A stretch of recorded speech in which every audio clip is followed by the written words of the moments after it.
Hello, hello, ladies and gentlemen. Welcome to the Valentine's Duo tournament. Back again as we are closing down to the round number three. This is going to be the last day of a round number two. These teams have one more chance to just prove themselves that they are worthy for round number three. So let's see what do we have. So talking about the teams, we have team Duo X versus Infernor. Again, interesting teams. I would love to see something new coming in. Day number one, two, three was again very fantastic, and it was definitely interesting to see, with an addition of fighters being there as usual. And the fighter did actually guarantee most of the teams win. So, yep, that was the case. Day number four, let's see what we have.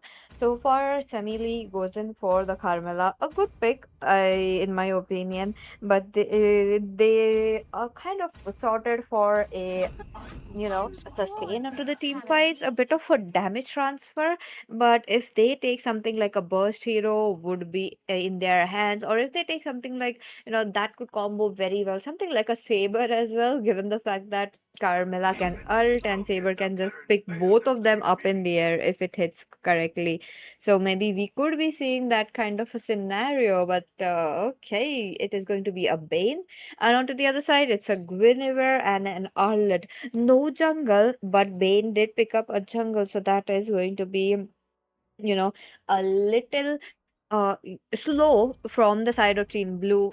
Because when you're on the jungle, you need a constant gold in your hands, and if you don't catch up to your enemies, that definitely proves that you are in danger. So let's see what the result's going to be. So far, we are getting the best of three. This is the first match, ladies and gentlemen. Do make your predictions, and as usual, don't forget there is going to be giveaway of weekly passes, two weekly passes every single day. So do share the stream, like the stream, and do be active in the chat. Let's go. Match has started. Zaraki already towards the jungle. Now the jungle area again. Yep, as I mentioned, slow game it is. Now with the slow game, I feel like maybe onto the other side they might be getting. Oh, but wait a minute. Luffy though, Simp Luffy did go for a retribution at the very last moment. That is definitely surprising. I wasn't expecting Guinevere coming in as, as the jungler, but you guys know if Carmilla goes in ahead trying to clear the lanes, it might be a death sentence for her. And you guys know it just opens up the middle lane very quickly for the other side. So avoiding that, I feel like, yep, is gonna be good thing, but losing out your minions definitely not. Oh, look at that. Crit win. Trying to mock them. Both of them are having a little bit fun in the mid lane. Oh, crazy enough, I Simplufi as well as Zaraki will be reaching level 4 soon enough. The combo is gonna start to pour in, and we will be looking for a bit of, damage as well from both the sides. So let's see. Oh, okay, okay. I like how both the junglers are fighting for it. Guinevere very low might be the first blood, but that say goes for Zaraki as well, losing out that fight. This just leaves Carmilla all alone in the mid lane, but resources are being used. The turtle, it's going to be a bit of an easy turtle. Now the Carmilla though, I feel like the Carmilla should be just trying to play it a little bit safe and trying to freeze it up when the minions are coming on her side would have been a bit of a easy option, but that is what I'm not seeing. On the other hand, let's see. Let's see. Oh, turtle already down. Zaraki, oh god, targeted once again. Semili, though, facing the wrath of two people right there. Will he be able to go down?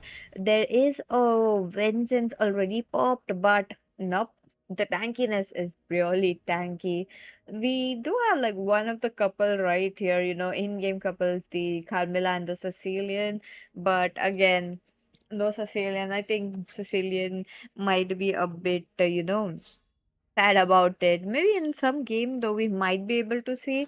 It may will be a very rare occurrence, so that just not be able to be there. But on to the other hand, okay, another kill maybe possibly. I feel like that it can be happening very quickly, maybe into the mid lane if the Guinevere jumps up very quickly, but let's wait. Let's wait a minute. Oh, look at that. Guinevere did jump onto the Carmilla, taking so much damage. Will be falling down. It's going to be a bit of a easy open, but at the same time, it's just 3 minutes, closing down to four. So I don't feel like the turret will be now taken down very quickly. So, yep, that's true. Oh, oh. No, nothing so far.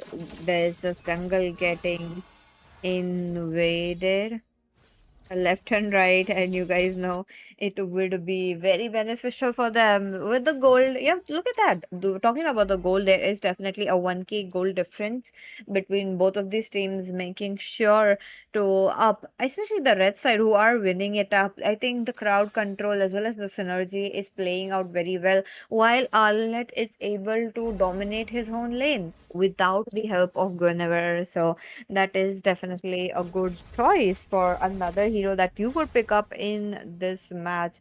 Uh, You know, on to the same note, there has been few heroes like such as the Xborg who did not, worked very well, and yet there were a lot of people who did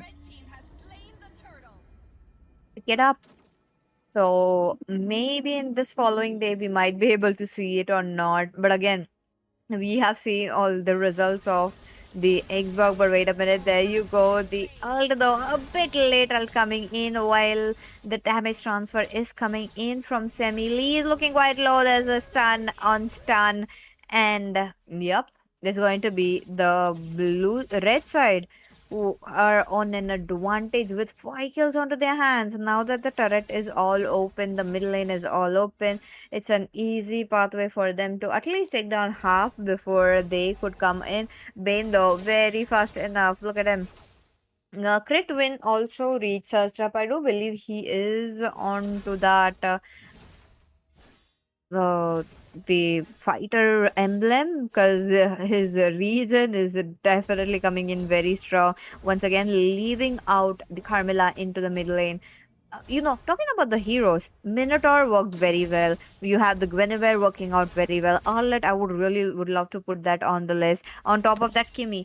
Kimmy, I feel like putting onto the mid lane is such a beast. That is also another good hero. Then talk about Martis as well, another classic 1v1 hero. You could pick it out trying to deal damage. He does have that early game combination, or pair it up something with the Angela as well, the Angela horse, the Leomord, Angela Fredrin. I think that could work very well, but at the same time I feel like blue team are on a danger. They're playing it safe, they are under the turret as much as possible. Now let's see how they will be trying to conquer their enemies. The divide and rule conquer is really working out. Look at that, marking down Bane. The jump is there. Camilla a little bit late once again. This is like a deja vu from the last fight. Same moves being used left and right, and it's a double kill for Crit to win. And mid lane's definitely gonna go into their hands as of now. 7 minutes in. Team Blue side are really suffering a lot. They are not able to, you know, get the damage in, and I feel there's going to be another turret falling down very quickly. But before that, Bane does jumps up, popping up his ultimate.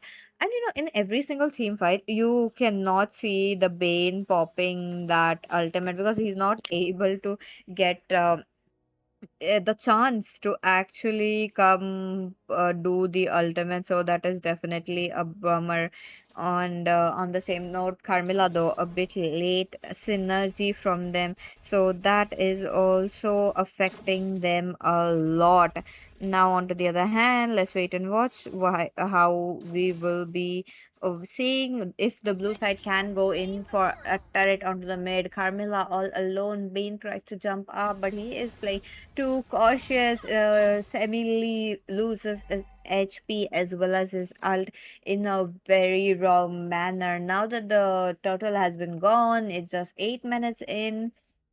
It is definitely very dicey for the side of Team Blue, but Red, the dominance is up to the mark. Look at them. They are covering both the sides. A bit of a hindrance for Simp Luffy, but wait a minute, he just jumps in. He got his passive up on this Bane. Now another turret in. So the team which has the highest turret will be winning. And oh, that's definitely an early concede coming in from the opponents. And crazy enough, first match has been over. We got the red side winning it up, and since this is a best of three, they will be going in for a match point. So that's going to be another interesting thing to see if it's going to go in a clean sweep or not. So let's wait. Let's wait for the second match to start. I am curious to see how they will be trying to go in quickly or not.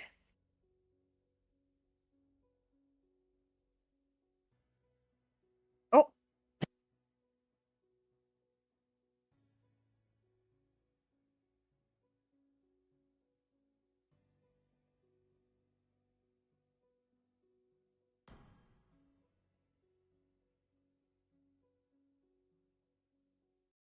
and with that, yep. Match has been started. This blue side on a match point. Let's wait and see what we will be having now. Uh, at the same time, blue team a match point is going to be a bit dicey, and they have to come up with a bit of a synergy as well as hero that could pair up very very well all together, trying to hunt them down. As we know, we finally got a first Gushien, haven't seen that in a long time. And in the tournament, of course, I think even in this Valentine's Duo tournament, we haven't seen a Gushien coming in, and this is definitely the first Gushien we are looking at. But at the same time, where is the Leslie with the Valentine team? I think Leslie should be present there, but let's see if they could go in for that or not. Zaraki locks in for the Alucard. There is no Mia alongside, but it's a CC. Another interesting pick, putting CC onto the mid lane.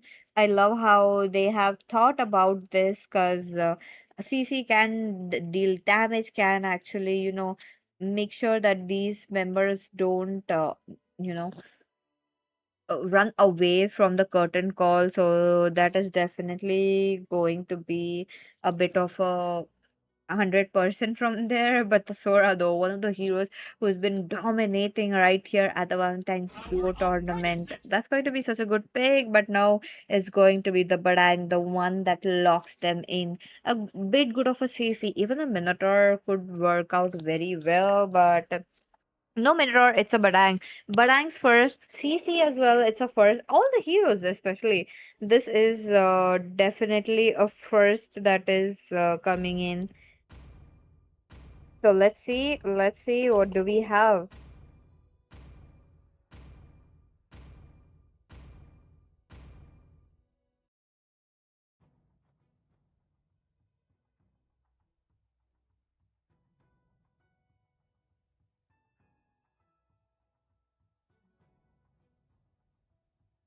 into the loading screen. Now the members have to wait it out for a bit of a slow game, from the mid to the late game. I feel like it's gonna be an option of how they will be dealing damage, and I feel like Gushin's gonna go in very quickly for the Alucard, maybe or maybe not. I'm not sure about that. What about you guys? What do you think? Will the Alucard go in very quickly for the damage or not? So let's wait and watch. Other than that, high lane clearance from the CC is definitely there.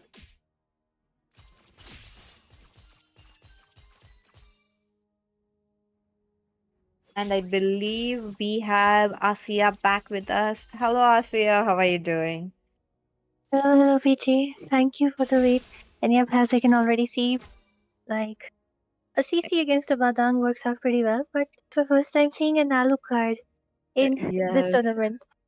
This is like all the four heroes. I think this is a first for us. Day number one, two, three. I have not seen any of these heroes. So that is definitely look at that. But I'm already trying to take down as much as possible. Even though Vengeance is not holding up very well. And with that, Simp Luffy. So this is the second match that is going around. And the blue side is on a match point. So let's see if they could get it in a clean sweep or not. Well, yep. With this, the blue already getting invaded out there. Of course, it is a CC, but Gusion's damage, Dagger's damage is way too much. The first blood already in the hands of the blue team. Like, he can even do it to Badang, right? Right from level 2, he does have a lot of stuns. Oh. Again, Gusion goes again, just one hit, one basic attack away, but that's way too much aggression. CC barely survived there. Oh no, the Barang should have, went in for a dive as well, but nowhere. I think Alucard's jumping in. Look at that skin though, very flashy coming in. As of now, there is like a one for one aggression on from the both sides. Alucard though, I feel like he's gonna be a bit uneasy for the early game because it's going to be a little hard for him. But okay, retribution battle. What is it going to be? Okay, it is the Alucard who wins it, but then he just exchanges it with his life. So I would say an even trade, not an even trade, since skills matters more. So I think that was a loss. That's true. That's true. But uh, you know, Gushen's aggression is really, really going well. And I have not seen this kind of a hero. Again, he is like a very popular hero in our server, to pick out in a 1v1. And I think I totally forgot about it. The Gushen, the Chow. So maybe next game we may be able to see a Chow, inspired by this Gushen that might be there. But other than that, okay, mid lane focus is there as of now. CC playing it safe. Now her mobility is allowing to get away from Gushen, and it's just her dodging skills is working quite well against that. But okay, Zaraki retribution is there, and he did get the buff. Yep, but at the same time, since Gujin is being so aggressive, but CC has tools to stop Gujin, right? She can just use the yo-yo blades to tie him down with Padang, since both of them are definitely gonna just gang up together. So I wonder, like, those ultimates are not really hitting well. Yep. At the same time, the another issue which CC faces is like she really needs to be in front since the range is really short. But then Badang has the first skill just to push the CC back. So he has the second skill, he has the ultimate. A lot of stuns just to stop the CC out there. So I think she might be in some precarious position. Although she can definitely win in a 1v1, but then again, Gojin can just burst her down. Agreed. Burst heroes work very well in such situation, in a 2v2 situation or even in a 1v1 situation. No wonder heroes like Chao and Gushen are quite popular when it comes to 1v1. So maybe right here I love how there is a big vision coming up from Badang. He's fearless, he's in the bush, knowing the enemies can come quickly onto him, and no help needed coming in from his partner. So that is also another interesting thing to see. On the other hand, would love to see how they will be managing the turtle. There's no kind of like a speedy, hero. Oh, look at that. Alucard managed trying to go in. Will he be able to get away? He got busted down so badly. Next on the chopping block might be Simple Luffy. He's trying to run away while there is a chase for the CC. Oh, and he manages to get away in a sliver of HP. My goodness. He already made his penetration item as his first, so he knows he's gonna burst them down very quickly. And definitely, it's a Gujin with a genius wand in the early game. Without any defense, that item just shreds. Because I think, in this meta, Gujin is actually pretty good because somehow he's just a tank buster again. Even in rank matches, if you do see him, he usually gets banned if it's not a 5v5. Since unless the squad is playing, then he's pretty easy to counter. But then again, solo he just bursts down. He doesn't even give you the chance to run away. That's how much damage he has. At the same time, the level gap is there, and he's also quite farmed up since he already took those 4 kills. But okay, 2 man stun coming in from Badang, and here comes Gusion with the ultimate. Just the second skill, both of them deleted right off the map. Oh, ho, ho, ho. This game really shows that it could go in a clean sweep. Blue side, they are heavily on the burst, which is working so well for them. Look at that. And they will be able to take down another turret. I think we have the clear lead here, although we do have 4 minutes left. But then again, at this point, I don't think so. Alucard can actually do anything. Hey, just look at the damage coming in from that Gusion. It's crazy, insane. CC also trying to go in, pops up the vengeance. Really needs to back off for now because Badang's second skill cooldown is way too less on that support emblem. Plus, even Gusion, pretty low CC on the ultimate. But once again, the fist crack with that beautiful flicker. Badang pays. Then again, it is an exchange and two turrets down. I think I think it's a very, very hard lead to even catch up to at this point. That is true. And if they manage to take down two turrets in the span of just few minutes, it's gonna go crazy for them because third match it will be waiting for them. So let's wait and watch if they are able to get it or not. But the chances are definitely looking slim since it's a 0-6-0 Zaraki. Though he can actually able to sustain, I feel like he should be going in for a rose gold meteor. But okay, Semi though, he's gonna get burst down and it's a god like for simple Luffy is just going in quite aggressively. They're just not waiting. And look at them. I think they can be able to burst down the inhibitor as well.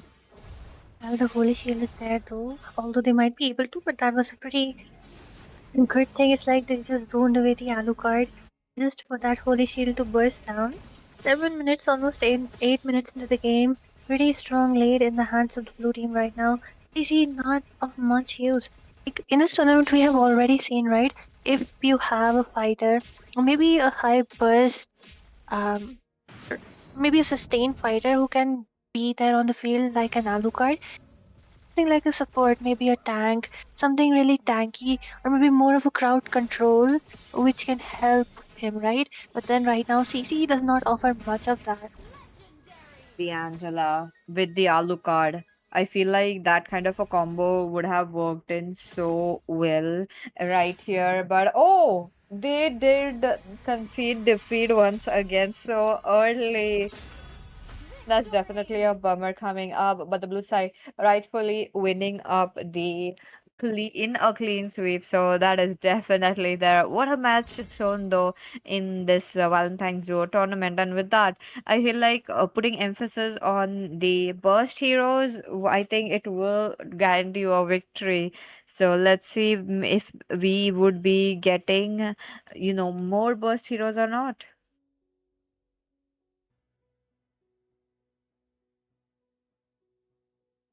And with that, ladies and gentlemen.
Hello, hello, ladies and gentlemen. Welcome back to the Valentine's Tour tournament. Back again with another match.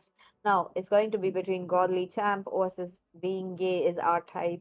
Very such team names, but let's see how their team fights would be going around along with how they will be trying to conquer it. First match and a clean sweep. Second match, if they could have that record, we would love to see that. But on the same note, whenever right on cue once more, or is there going to be some kind of an assassin here? Well, okay, Farsa is a really great mate for the early. Her burst, the 1-2 skill combo is so good. Like, she's an early game artillery, so yeah, I would say the other team really needs to be careful around it, but then they just pick up the Alcard. I just forgot about this hero, that how OP he is. I think, PG, this classic combo of Helcurt and Natalia might also work. Oh, It just deletes. I think it will be good in a duo unless it goes really late when they might be facing some issues, but then again, the early absolute decimation with a Petrify and an Exit. and holy shit, that team, Natalia and the Hellcat would be so chaotic as well. Like, you don't know where to expect, you don't know when to expect each of them, and they could really go in for something like, Hellcat could use up his ult, then Natalia jumps in trying to take them down, and then Hellcat goes in once again because he does have the ability to jump out very quickly. So, I do want to see something like that, but my goodness.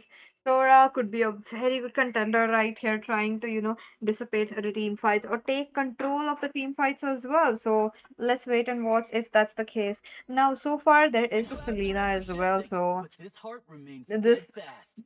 Farsa has to play very safely. With the Farsa, she has to try to be under the turret as quick much as possible, because there's an hell card, there's going to be abyssal arrows coming, onto you, like left and right. I do want to see who's going to get the first blood, because the red side, high possibility that they have in theory.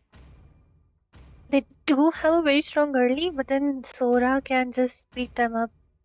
Oh, There is one thing that Selena has a long range. She will be hiding, so plus Sora doesn't even have a flicker, so hard to catch. Like the only possibility is when Hellcat dives into Farsa, or when Selena, both of them fart. They would just try to lock down Farsa. Lucas, sorry, the Sora needs to be nearby just to protect the Farsa. Use up the ultimate, give the CC, and then be decimated. So, yeah, really strong comms from both the sides. Let's just see how they execute it. let's go, let's go. Entering the land of Dawn, both the teams are ready. This is going to be the first match of the second series. So these both the teams have another chance in the second match to prove themselves worthy of round number three. And also, ladies and gentlemen, this is the last round today. The although four pairs of team who's going to be playing. It's just only four teams qualifying for the round number three. Curious to know in this series who is it going to be? Both the sides really strong early though. Farsa could be the same, but playing it safe would be the way for her. Yeah, definitely. And look at Hellcat going into Sora's jungle. Well, of course, he needs that level 4 before he gets really strong. Right now, there is both Hellcat and Selena might be able to pester them off.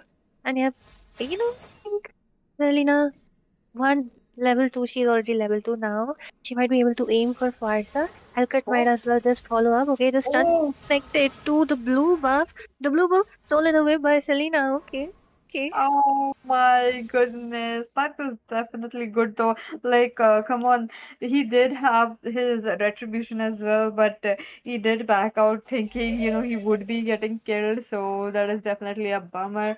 Now, Selena, her, mana, I feel like she's going to have a bit of an easy time along with the cooldown, the passive of the purple buff. There is a Hellcat on a hunt. I love how Farsa is very, very scared as of now.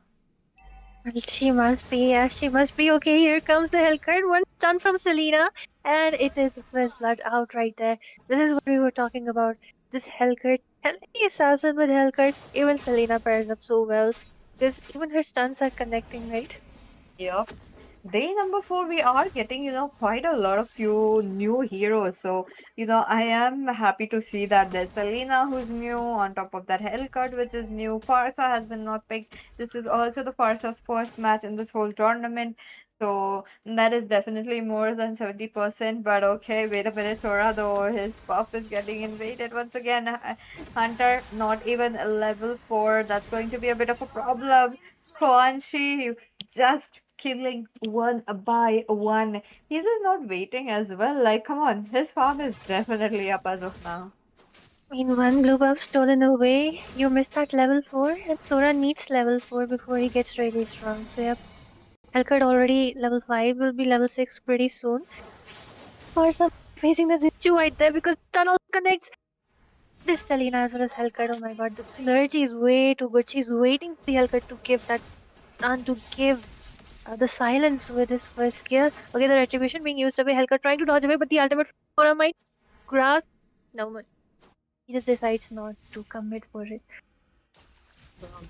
Slow game. Mid lane though, I feel like even though they don't have someone who could just take down the mid lane very quickly, other than the Hellcat, he could still, get a bit slower. So let's see if they are going to make sure to get Sora as quickly as possible now. But making him low, I think they definitely got it. Wait a minute, there is a Hellcat on the hunt. He's getting chased back as of now. And oh, wait a minute, wasn't Sora going in for the Leto and he did not complete it? Well, Selena just stunned him and then like literally melted down half of his HP bar. So yep, look at that, Selena giving one stun, giving some damage to Farsa. Hellcat just does the finishing job.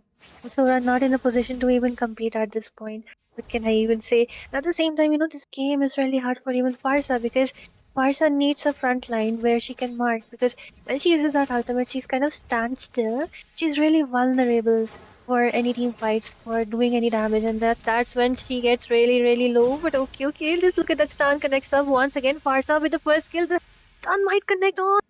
Hellcat barely managing to survive in a very silver of HP. Okay, okay. This Hellcat is definitely on a roll that is just, it's just going in very quickly for them. But at the same time, what about the blue side? Wait a minute, killing spree for which, I don't think Sora can actually. Oh, Sora can actually, chase, and that's a shutdown. What about Hellcat? Is he going to go in for a revenge kill? But he Oh. manages to grab the blue though, my god. So chaotic, man. This Hellcat is definitely so chaotic. Look at that. I think he's gonna go in for more or just take down the Farsa and just go back to his farm. Well, he might be able to because here comes the first kill and the silence connects, but then barely a little HP. Really needed Selena out there. Fireside, a really big dilemma. I mean, once again, hard for him. That might have a second combo Farsa, but then Sora just jumps in right into the bag. Here comes Selena trying to do some damage, but of course Sora already on the ultimate with his punch down Selena. A double kill for them. 3 for the 7. Oh my goodness. Both the teams are not stopping. Both the teams are just going in very quickly. Look at them. They are not, making sure to get that advantage on. But at the same time, I really love how the blue side is really putting the Farsa as the tanker. She's the one who's taking the max damage right here. She's the face of the team as of now. So that is definitely a big bummer right there because. And on top of that, they are Oh, lacking a bit in the gold. Oh, look at that! Once again, there is the flicker being paused, so she is safe for now. But Sora on a chase. Oh, who will Sora go in for? well, I don't know who he will go in for, but he gets stunned right there, gets first kill from. Okay, tries to jump back in, trying to see both of them together. A bit too late, a bit too less damage from the Farsa, well, considering that she's on 5 death row. Not a good Oh, time for her, but a good sign for her. Helga trying to heal back up, does have his passive on. Farsa really needs to stay towards the right. Okay, the stun might connect. Helga going in for that kill. ultimate from Sora also trying to grasp onto the Selena. Selena also manages to just flicker it away. And with this, Helker really, really wants to take down that Farsu who is already pretty low, tries to use that fine and flies away in that Phoenix form, the ultimate, the feathered airstrike. But of course, she really needs that first kill to actually grab onto that stun and burst down the Helker.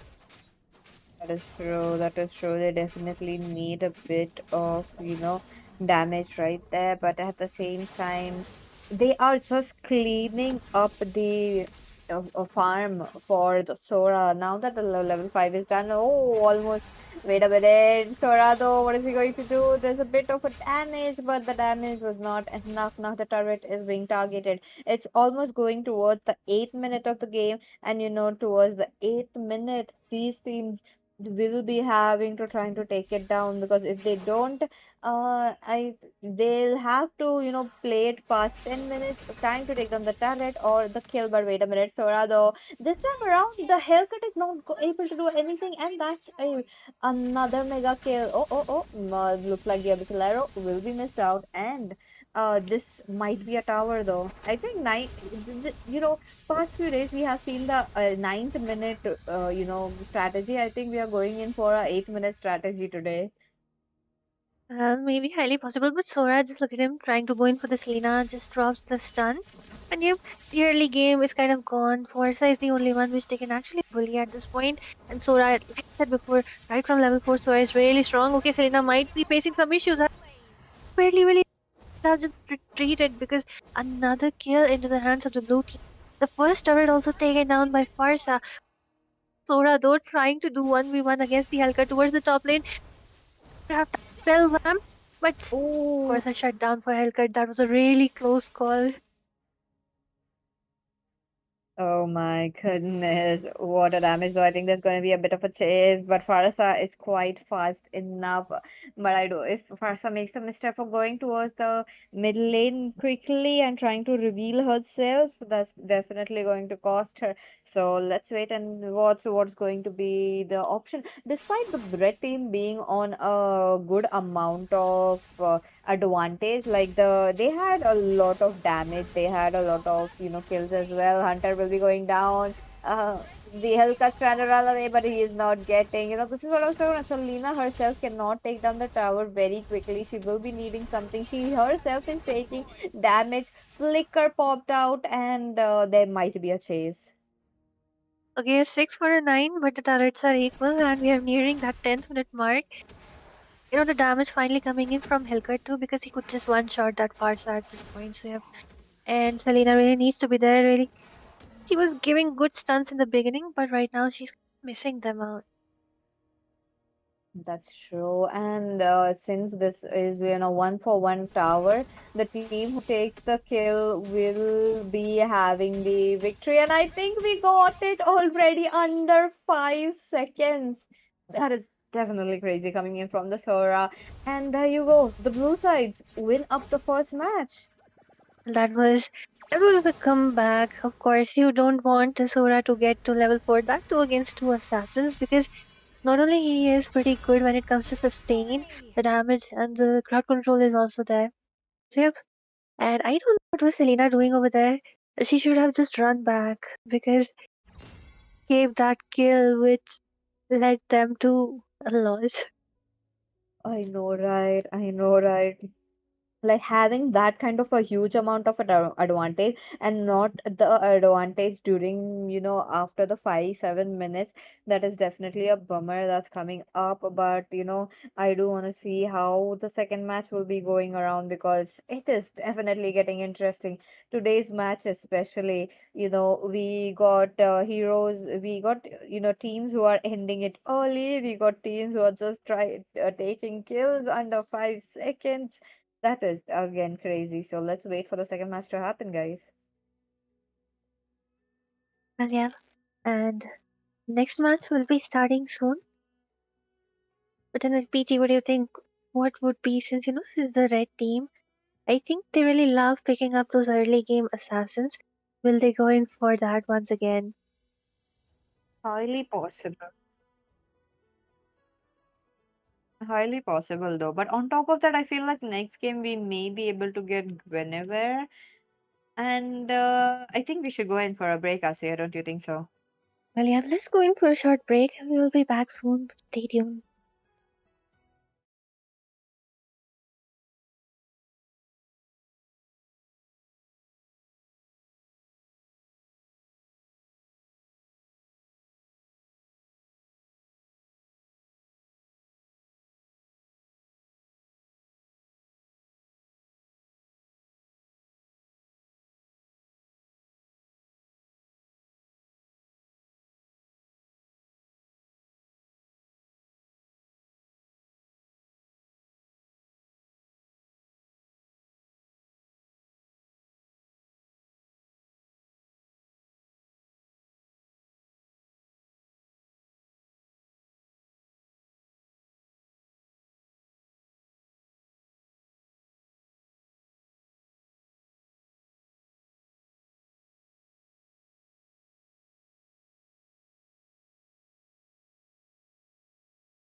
And hello, hello, ladies and gentlemen, welcome back.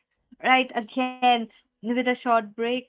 Oh, and as usual, we will be seeing how these teams will be trying to get, the win. As of now, the red side, who were the team who won. Now, let's see how the draft's gonna go. Uh, well, let's see how the draft's gonna go, but somehow I am not able to see the stream, Peachy. Yeah, yeah, same issues happening with me, but don't worry, our streamer will be back. But let's talk about how the Gushin was locked. I did see the Gushin getting locked down, and I feel like there's gonna be a Harley as well. There's a lot of emphasis on the assassin today, so again, it is a very different that we are looking. So let's wait and watch how we will be getting a new plethora of heroes. So with that, yep. Oh, it's going to be a Yin and a Kadita. What do you think about this combo, Asya? You know, Peachy, I was just going to say that I really want to see a Kadita.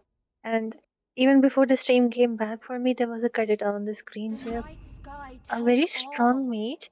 Like she isn't even vulnerable, right? Because she can just move away with her ultimate if someone is marking her down. Actually, I think she counters the Gujin pretty well if she's fast enough. Then let's just see if it's the Gujin who's better. Because it just depends. If the Gujin is fast, he might just able to blow her away before she can react. Yeah, when we True. have an Esmeralda, then that Yen pick, I think it's good when paired up against a Gusion, but then Gusion is on a Petrify, so it'll be easy for the Yin to mark the Gusion. So, like if he manages to stun him, I think it's a guaranteed kill.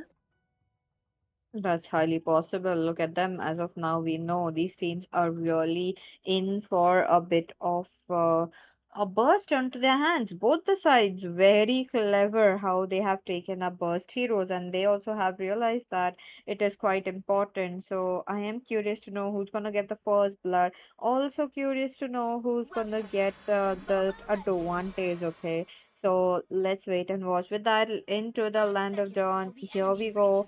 Let's see which team wins it up. As of now, you guys know it just the team onto the red are on a match point.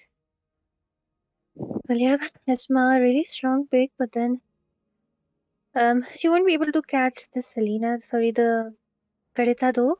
But then she might be like if she might be able to block the Yin, I think. she will be able to save the Gusion because Gusion isn't on a purify. But then again, if the Gusion is fast, the Gusion can just flicker away with his ultimate when he is in the ultimate of Yin. So I highly relies on the execution right now. But for now, pretty strong comms from both the sides, although I have a bit doubt on this Esma pick here.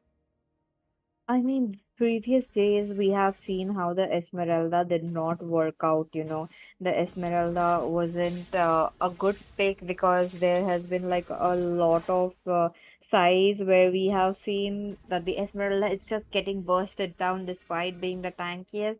So maybe in this game, there's like very few chances. But oh, wait a minute, there you go, a little bit of a stun coming in. There's a immediate burst, no level 4 for the yin, but there goes in. That is going to be the Esmeralda with the flicker out of the way. Well, first blood already in the hands of the blue team once again. Somehow the blue team wins every time today. Oh yeah.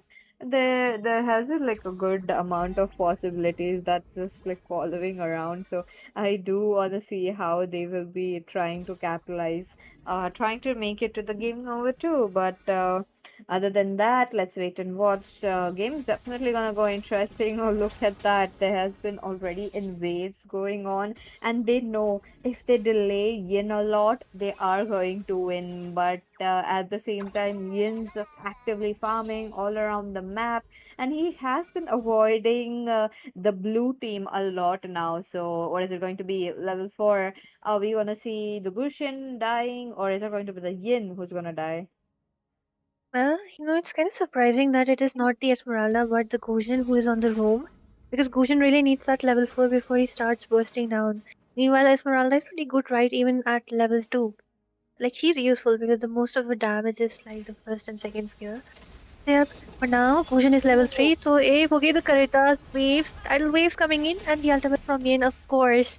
Of course, this is what we were talking about. Gusion isn't level 4, and it's a guaranteed kill if he goes inside the domain for Yin for now.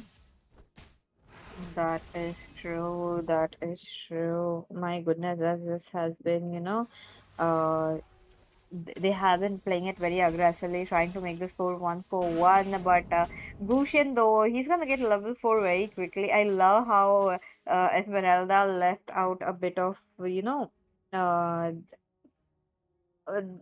creeps for the cushion to get level 4, but I feel like onto the side of blue they are not going to play aggressively.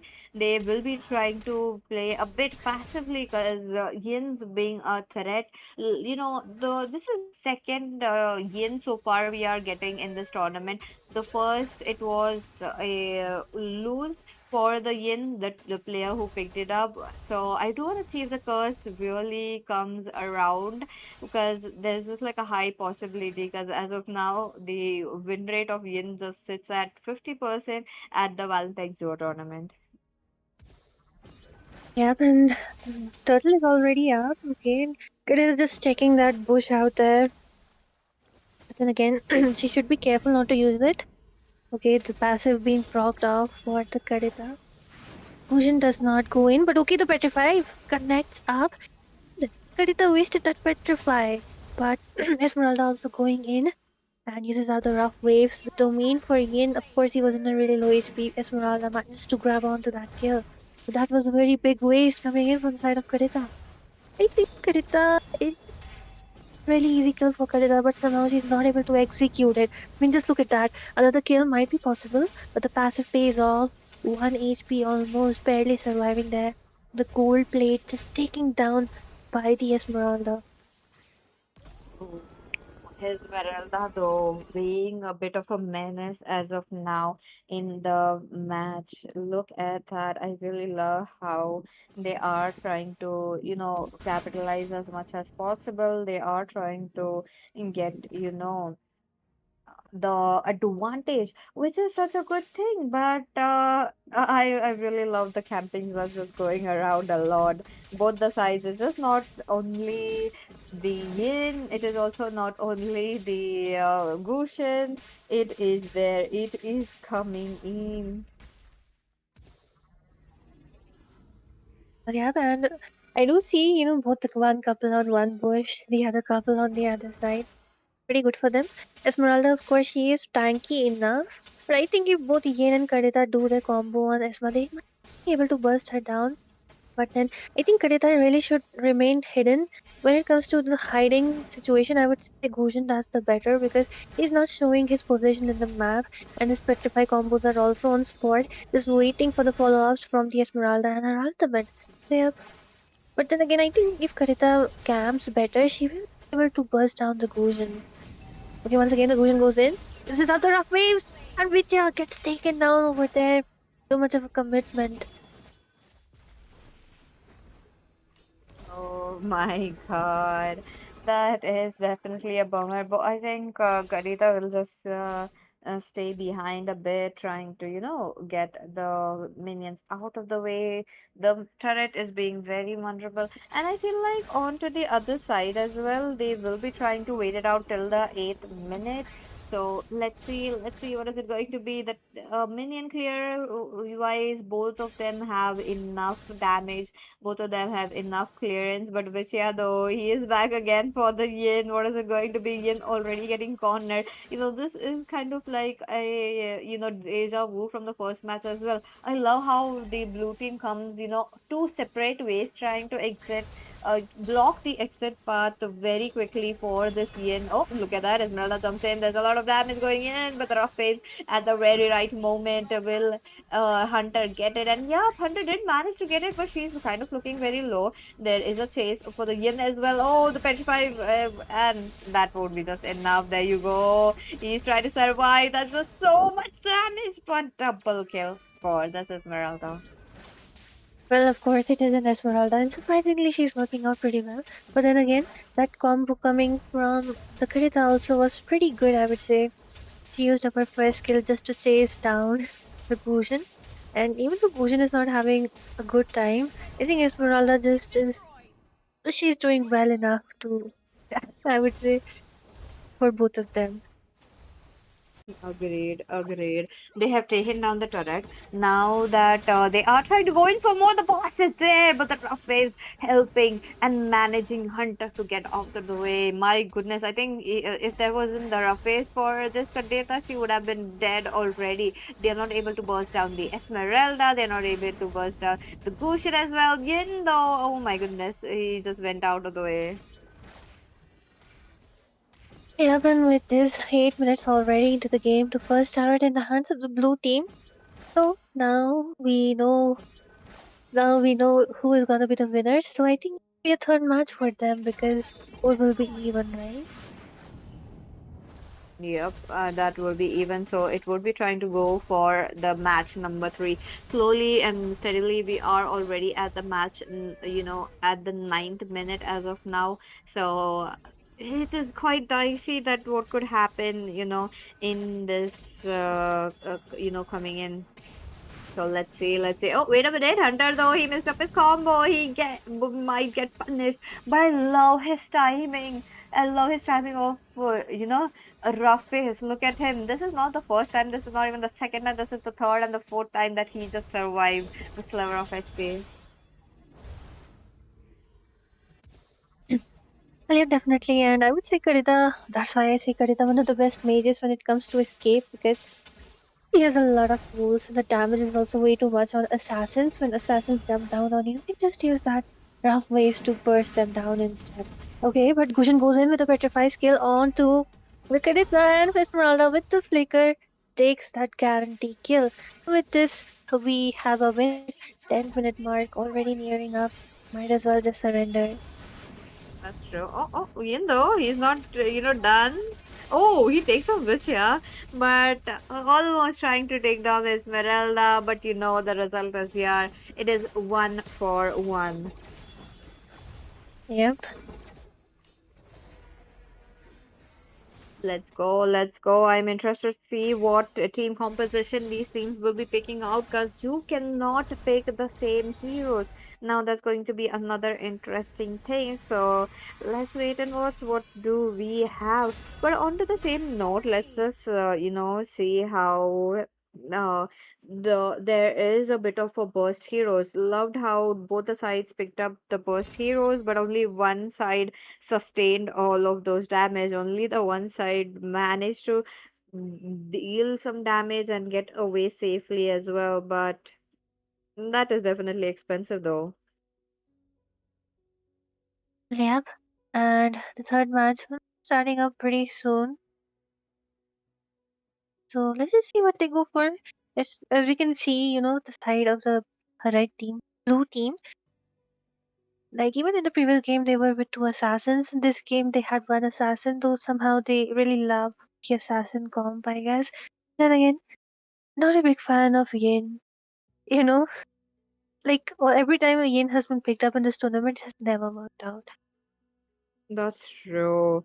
I just feel like Yin is just a very situational pick. It just did not work out very well. But on top of that, it's just the tankiness onto the other side was just not it.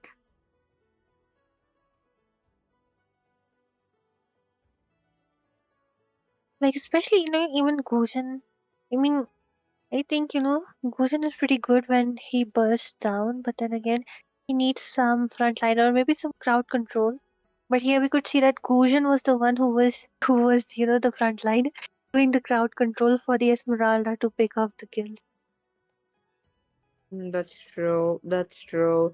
Gushin was there a bit as the hero that just came a little bit after. I mean, he knew his place as well because if he went into the Leon's domain and did not come out alive, he knew what Esmeralda alone would have gone through. So I think even as that, it just was a bit of a slow ride there. But other than that, I do want to see how they will be managing so far, though, because really curious to see the third match.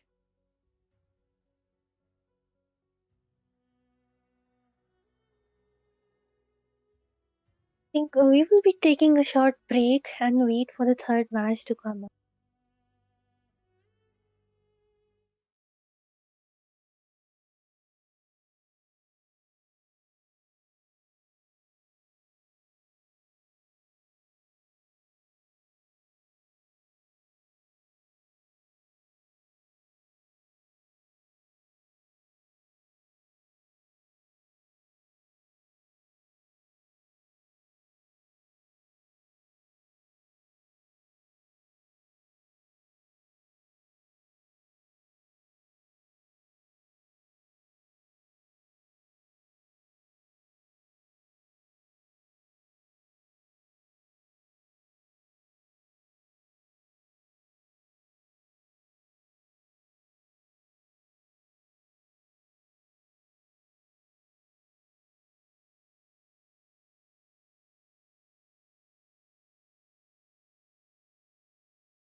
Let's go back again. This is the first series that it went to the match number three. Very quick draft coming in, and that's going to be a carry and a Franco possibly.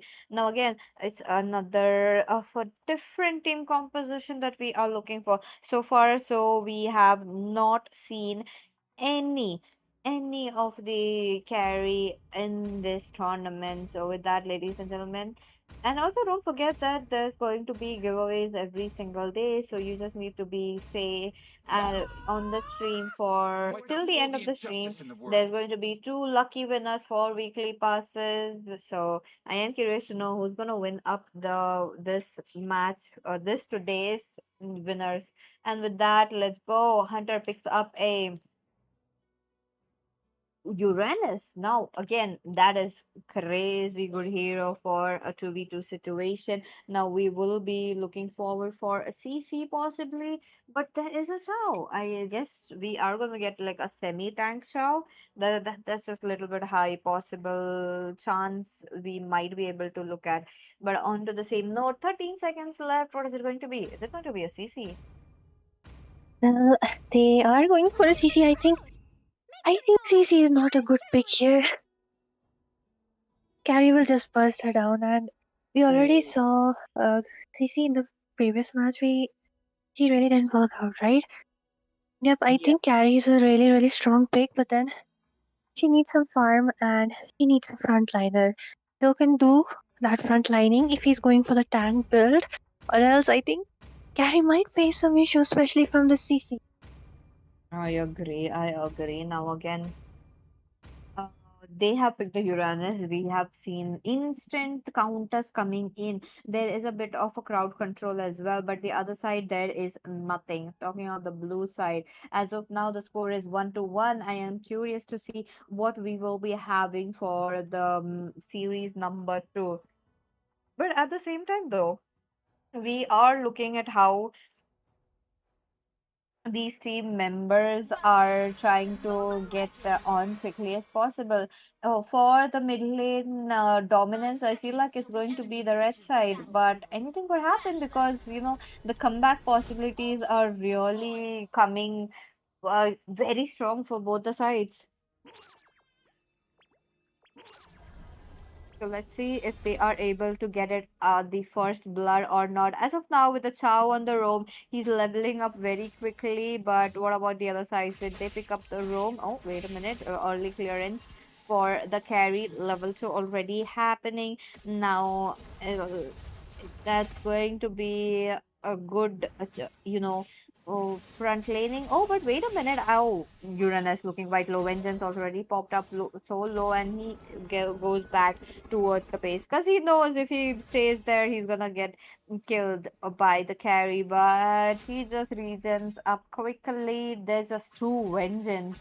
And I feel like there's going to be the items, the counter items for carry as well. Yeah, definitely, people do say that Carrie needs the late game, but she is strong enough from even the early. And especially when CC isn't level 4, they have no crowd control. You only have a Uranus who will be just doing damage by moving left and right. And meanwhile, Carrie can just use that opportunity to burst him down. Like, he is not even on a flicker, he's on a vengeance. So they may be going in for think like a guardian helmet and a pauldron, but then there's not actually any more counters to a carry. If she manages to get farm, she will be absolutely decimating both of these. They don't have any sort of control to stop her because maybe a stun, maybe a petrify, something would have given them the slight window of opportunity to burst down the carry, but then nothing. They only have a CC. You can just bind them together. I don't think so. It will be working well for.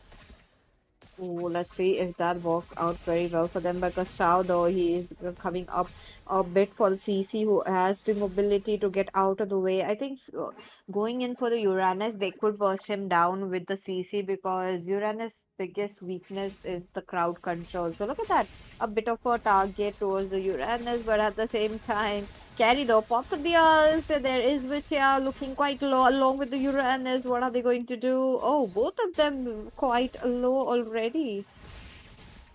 Well, of course, but the way the dragon might come up, he's still not level 4. Oh, bye And bye. okay, Uranus one hit No. away, just one hit away. But Joe is Joe, you can't really grab him, you know. He even has that shield from the second skill, so yeah, really hard to kill in the early. Oh, if there's an Esmeralda right here, I feel like that could have worked so well.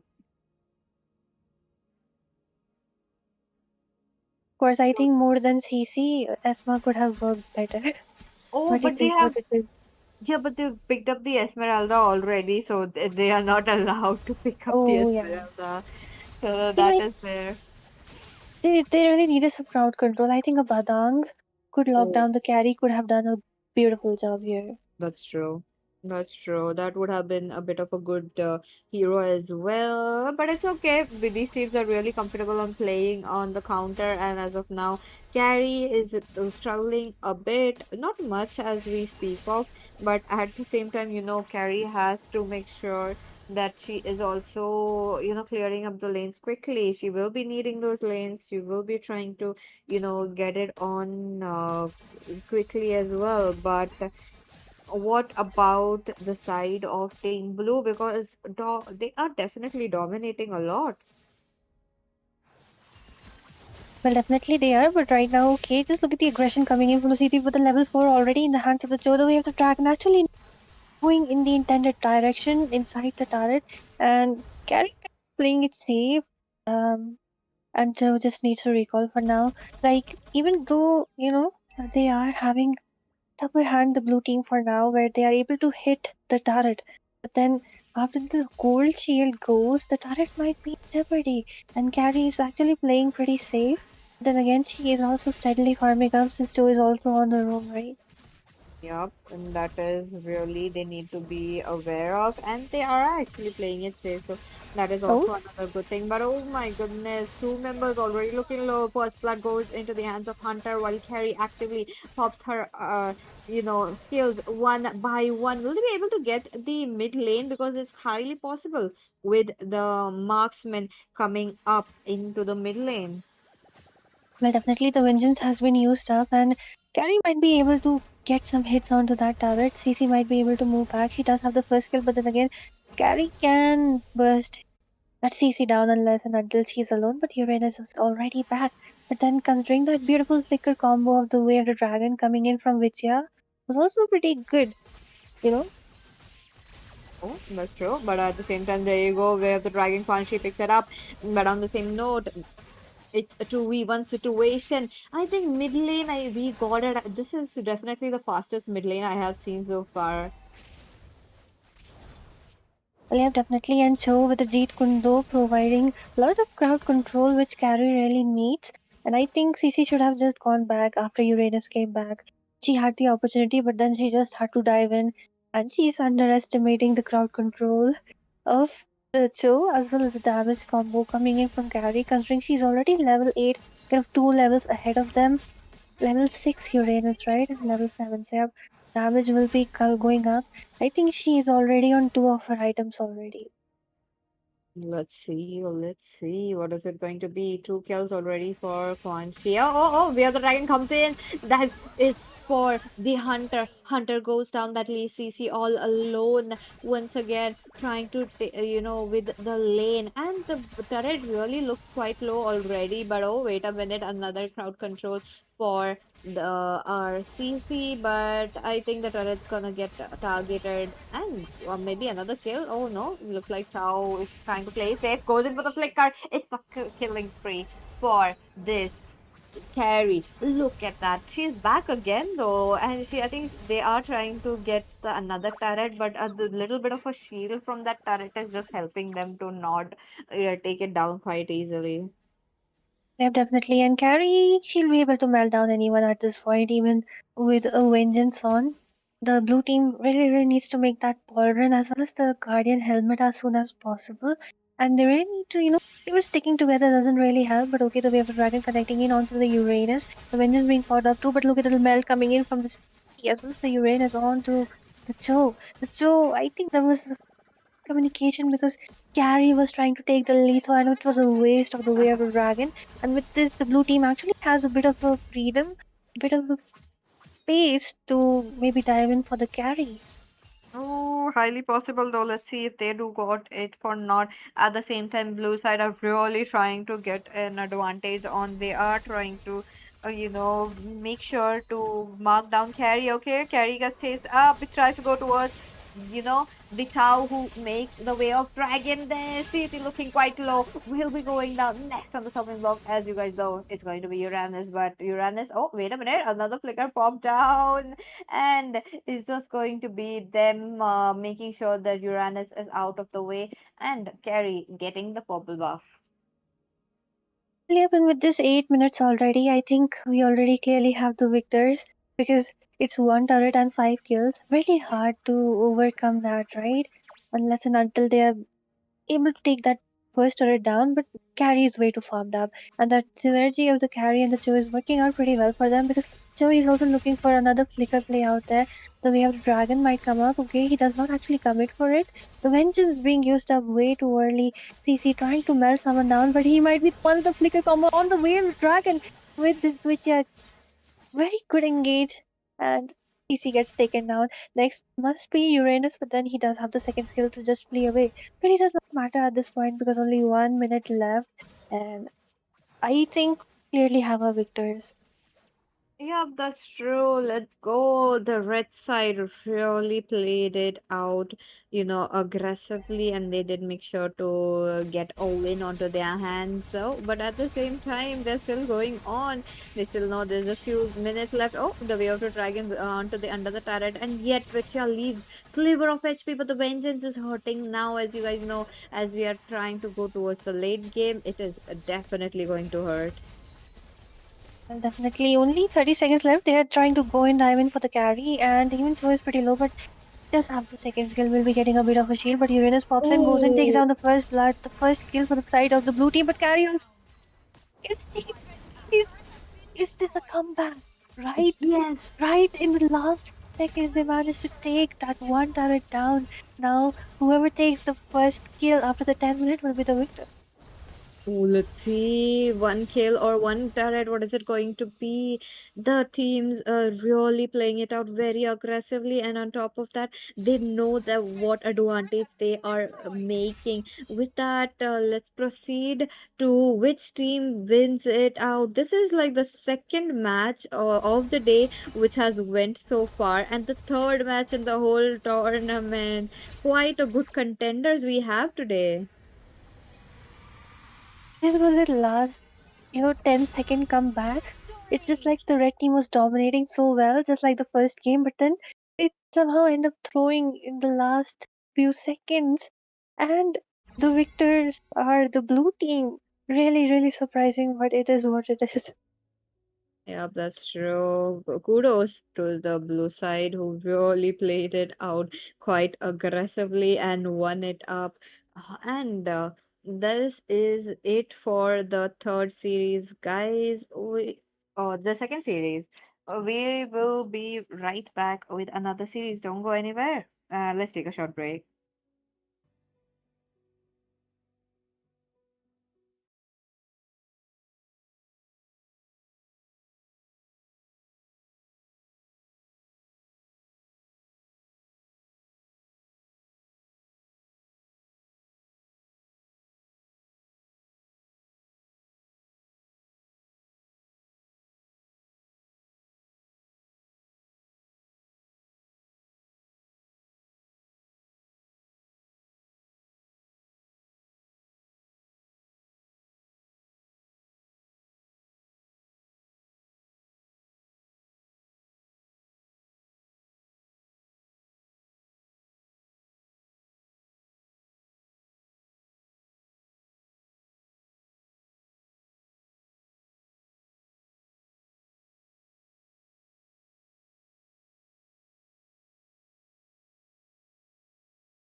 Hello, hello, ladies and gentlemen. Welcome back. You guys are watching the Valentine tournament.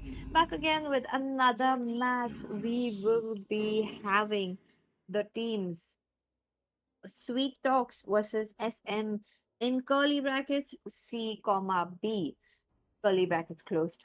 So let's see what do they have, and are they inspired by the last match? Because I do see a carry once again. Well, they might be, but then again, I think, yep, or the both the picks, Valir as well as the export, really good against tanky picks out there. Yep, our true damage tank bursters, Exborg, of course, really, really annoying. And Valir is also good with his stuns and the slow, but then instead of the Valir, they just opt in for the Kalia. I think Waleed could have been a better option here, but then again, they never know, right? The second pick from the side of the blue team might be some sort of assassin, but no, it is a Thamus. So yep, in this case, I think Waleed was the best option for them. Although Kalia might be able to kidnap someone, then once the Firaga armor is already getting taken down and the ultimate for Kalia is used up, I think Xborg might be in some jeopardy. Ooh, let's see if that happens or not because even if you make a bit of a mistake in your draft, this match is gonna cost you a lot. So let's see if they are able to manage to take it down or not. On the same note, I really love how the teams have picked up quite unique heroes. Thamus we haven't seen in such a long time, and it is now back again here. I think it was day number two that we have seen a Thamus really dealing so much damage though. So I really loved how they made sure that Thamus was all farmed up. But maybe this game as well, we will be seeing the Thamus all farmed up or not. Uh, we will be knowing it very soon. But Asuya, from the previous few days, we have seen how there is an Xbox and it did not work out very well. Yeah, definitely, but then again, it was because the enemy was really mobile, right? But right now we have a Uranus, and Uranus is an easy target, I would say, although he does have the second skill. But then again, for Xborg, like they even have a Kalia, right? So they can secure at least one kill. But then again, the Thanos might just melt them down. Oh, curious to know what we will be having because there's just definitely a bit of a good heroes from both the sides. On the same note, into the land of John, here we go. And let's see what we will be having for the teams though. Both the mid laners are tanks, so it's going to be a bit of a slow kill. But talking about mobility, it's most likely they can get out of the lasting insanity. But as you guys know, X4 is such a menace, so that is also going to be another problematic. So let's see if they do get it or not. And yep, and with this, Xborg just farming up. Same goes for Thamus. Thamus is faster, though, I would say. Almost similar, but then again, Uranus just, playing it safe for now, even though he can go ahead and start. I think he can actually go ahead and poke the Kalia, the Sakura, but then he's just playing it really safe. I think this match might go kind of late because Uranus is really waiting for Thamus to get to level 4. Much of an aggression happening from early game strong heroes. I agree, and both of them are definitely playing it a bit slow, so that is also there. So it's all good so far, but at the same time, I think, in my opinion, this is also going to go in the eighth or the ninth minute strategy from both of these teams. So let's see if they do go in for that or not. But what about first blood, Asuya? Who do you think has the upper hand right here for the first blood? Hmm, I think Xborg because they have Kalia, so like when he just uh, ramps up his passive on someone and then he's using the last insanity, the Kalia can just assist and they might be able to grab that first kill. But then again, right after the use of everything, there will be a kill even from the side of the blue team. I think Thamus will melt someone down. Oh, let's see if that happens or not. There is a bit of a tension coming up For the turtle, look at that. Xbox does get it on his hands, but oh, with that, are we getting a fight? There is a bit of a chase from both the sides, both, and they are taking, cover under the turret, so not much going around. Well, yeah, but look at the poke coming in from the X-Borg onto the Uranus, which is forced right inside his turret. I was steadily farming up, and right now even the gold platings are right there, so nothing much in the side of even the turrets. But look at the X-Borg already trying to melt down the Thamus. Thamus might be the first blood out there. Yep, he is. Really needs a bit of his equipment before he starts to get really, really tanky. But here comes once again another CC in the hands of the Kalia. Melt from the X-Borg is way too much. But then Uranus does have the second skill and no lasting insanity, so you're safe for now. Okay, let's see. Let's see. That is going to be a bit of an expensive play from both the sides. Oh, I do want to see what will happen. The turret's going, a little bit open as of now, and on top of that, the turret's gold shield is there. That's going to be taking a bit of some time as well. But oh my God, that is definitely a lot taking down from BYR, and the revenge kill was definitely there. The aggressive X-Borg. Well, it makes sense. He's making use of the early game he has before Thamus just ramps up. But Uranus is kind of, I would say, useless here. Not much of a help provided to the Thamus. I think an Angela could have been a better choice for them because Thamus could have sustained a bit more.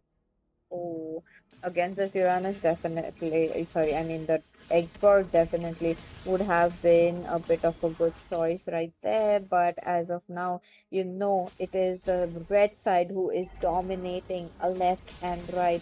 Now that is definitely looking good. But what about the tower? The tower is already losing his gold shield, and on top of that, it's going level. Sorry, I mean the time of 5 minutes in quickly as well, so I do want to see how they will be managing it.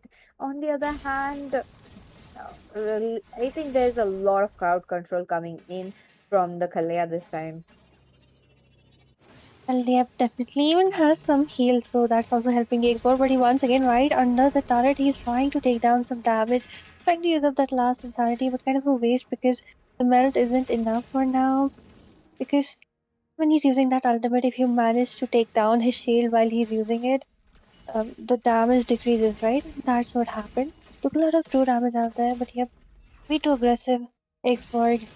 Even though I think the Xborg player is also actually pretty well good because the way he's just regenerating that Viraga armor as soon as he just loses it, pretty good gameplay coming up. But Kalia using up that CP and look at the Xborg zoning away. The Tham was not letting him come in, trying to take any grab, any kill, do any pokes. Xborg is actually a menace to both of these fighters as per now. That is definitely true. Like, come on, I feel like the red side will be able to take down the turret as quickly as possible. Look at that, Kalea still trying to deal the damage. That kind of comes in, but I think that's it for the Firaga armor. Lasting insanity is there. There's a bit of a the Thamus though. The Thamus really should get out of the way. Well, what can I say? Xborg already has the lead, has a lot of gold. So yeah, since he's on the tank emblem, is he? I don't know if he has gone in for the Sky Piercer, but yeah, the more farm he gets, the harder he is to kill. Especially considering that they do not have any burst to take him down, and the heal, the revitalize, even from the Uranus, isn't of much help to anyone because just look at the Mel coming in. This last insanity, a mega kill secured, but Thamus also jumps in for the export. Will it be a shutdown? Finally, a shutdown in the hands of Thamus. I'd say way too much aggression. Oh, the red side absolutely dominating with the score, with the advantage they have. They are playing it out. Maybe finally we will be getting an Exor who is winning this match. I was really hoping to see that match. Maybe today is the day that we will be looking at that. But oh, the turret though, look at that. The Thanos, my goodness. He did just took it down so quickly. Well, he is a beast. Once he gets that corrosion as well as the golden staff, you stop him. Plus, I think he has gone in for some true damage defense. So yep, I think now when Thamus has some of his equipment and when Thamus has some of a comeback, it will be really hard for the export to melt him down. And this is what I was talking about. He shouldn't be doing that. He takes down the Uranus though, but he might be in jeopardy now because Thamus will be the one going after him. There is no saving this export. He just keeps on feeding at 11-11 beast. Oh my God, that is definitely a lot to take in. And Billion, though, he is losing his life one by one.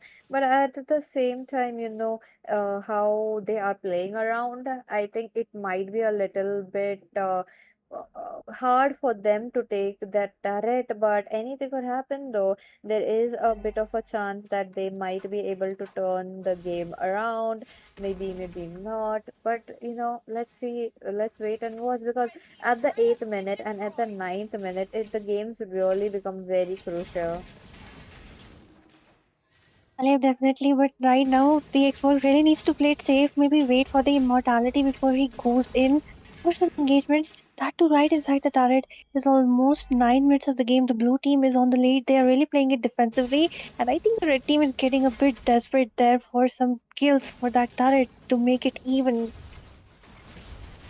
That is true. That is true. So let's see if they get it or not, because it's 9 minutes into the game. The game is definitely getting interesting, because these members are not stopping. Kalea trying to mark down as quickly as possible, but Uranus is able to, get his farm one by one. But is it enough, given the fact that there's just a lot damage already from both the sides? Well, yep, definitely this might be the last attempt out there. Uranus trying to help, but he coming back already with the blue buff, trying to take down, melt down the Firaga armor out there. But one hit in turret, Kalia should have just helped out because it really does not matter because he's going to die either way. Just one hit was needed to that turret. Kalia, why didn't she go in and commit for it? That is definitely a bummer right there, but my goodness.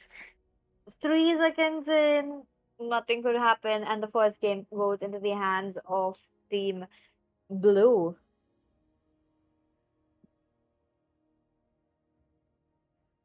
Well, yeah, and this is why I was saying Valir could have been a better option at least. Could have pushed them back and stunned them, and he could have melted down. It would be easy to melt down the turret, the tower with a Valir.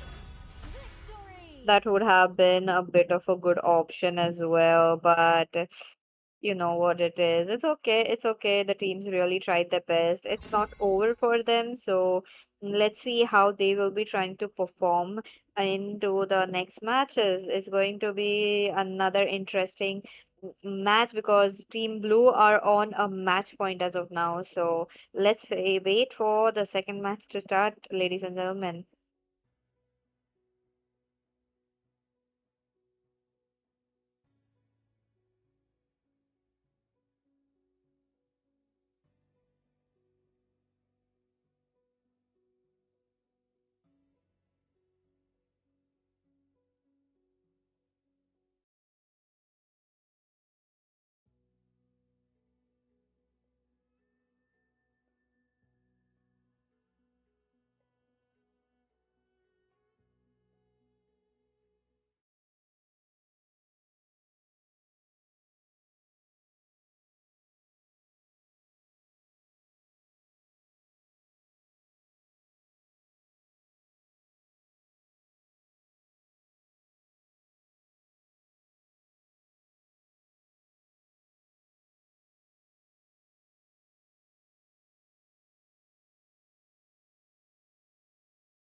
Hello, hello, ladies and gentlemen. Welcome back with another segment of our Valentine's Duo tournament. Now, this is going to be another interesting match because the third set of the day is here now as we are closing towards the fourth. This is definitely going interesting. And yep, with that, this is going to be the second match of this third set. Now, these teams are already ready and trying to make sure that they will win this because one side team red are already on a match point. So I am curious to see how they will be winning this match or try to get it in a clean sweep. Well, yeah, definitely. And the first pick being Silvana. Okay. And picking up Gujan against a Silvana. Damn, that's something. That's really something. Oh, there is a bit of a counters definitely there from both the sides. I really love that, but at the same time Valir is going to be a bit of a problematic because Valir really counters a lot of tankiness, so I am curious to know how they will be trying to get it because again Gushin with the addition into the day number 4 he has been dominating right here in this match. So in this the few series that we have seen, so let's see, loading screen, here we go. Well, yeah, and Belleric, like you said, really, really a new pick. I Yep. think at the same time, I think he's hard to kill, especially towards the late game because he just heals back up. He has decent crowd control, but then he's up against a Valir who can just, I would say, diffuse him. He will just push him back, and Valir has a Purify, he has range, he'll be just slowing him down from a range. Then again, Gushin might be able to kill the Valir. That wouldn't even be that easy too, though, because depends, how good the Valir is playing. He has Guys, all the what tools is it? to just be safe from the Gushin. That's true. That's true. So let's see if they are able to get it or not. But at the same time, Asia, let's make some prediction. The first blood. So, ladies and gentlemen, you guys can also make some first blood predictions. I would love to see your answers as well. I am going for Gushin as well. I think that's a bit of an obvious answer. I think it will be the Sylvana. Sylvana is also very strong, and since Gujan isn't on the Purify, if Gujan dives in for Valir or even for Sylvana, I think it's Oh. easy kill for Sylvana. Gujan is a very easy kill. Even Aemon, I think, Aemon as well as Gujan, both the brothers, Sylvana counters them both. Oh, I think they have to play it a bit safely, so they would be getting it. But I for the Sylvana, I feel like there is a bit of a counter, and that counter is definitely the die rod. The die rod really is just there to make sure that uh, they won't be bursted down easily. And as you know, Sylvana won't jump on a Belleric. Yep, definitely. Let's just say, I think the game depends on Valir as well as Beleric. How well both of them are able to play, how well both of them are able to support their counterparts. I think Silvana, she should just wait for Gujan to come because, of course, jumping on a Beleric is not something she really wants to do. And Gujan will be coming in from that side. Or if he's not, okay, he's playing it pretty safe. He's not going to come from that side. Although I love how fast that lane clear from Silvana is. Okay, okay, really loving that. But at the same time, these teams have to make sure to get a level 4 very quickly, especially for the Gushin as well. Oh, Belleric though get busted down. That's the first blood. Sylvana, my goodness. Will the Gushin go in for a bit of a counter? Looks like that is a no. Well, well, I just said Silvana with the first blood, right? Yes, you won. Let's go. Yep. And like Gujan was saying, but Beleric wasn't. He's still level 3, needs that level 4. But yeah, for now, the first battle of the game, both might compete for it. Silvana does not seem to have any clues. And this time, Beleric is playing it really safe, not going near the bushes because he knows that he might be vulnerable before he gets some of his equipment, some of his heal. That's true. He's just waiting, playing the wait game as of now. And the Valir is actually a very good, strong early game as well. So that advantage is really there on their hand. So I am curious to know how they will be making, use of that as well.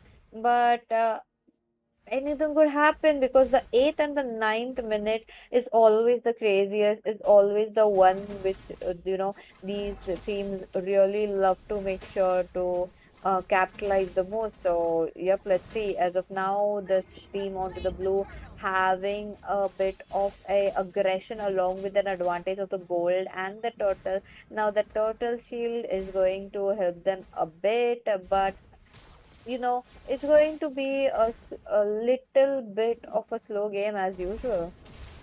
Left, but then look at this. Silvana jumps in once again onto the Belleric, uses up the ultimate as well as the uh, it is not enough. The vengeance is not enough. Because if you do see, Sylvan is playing it really smart.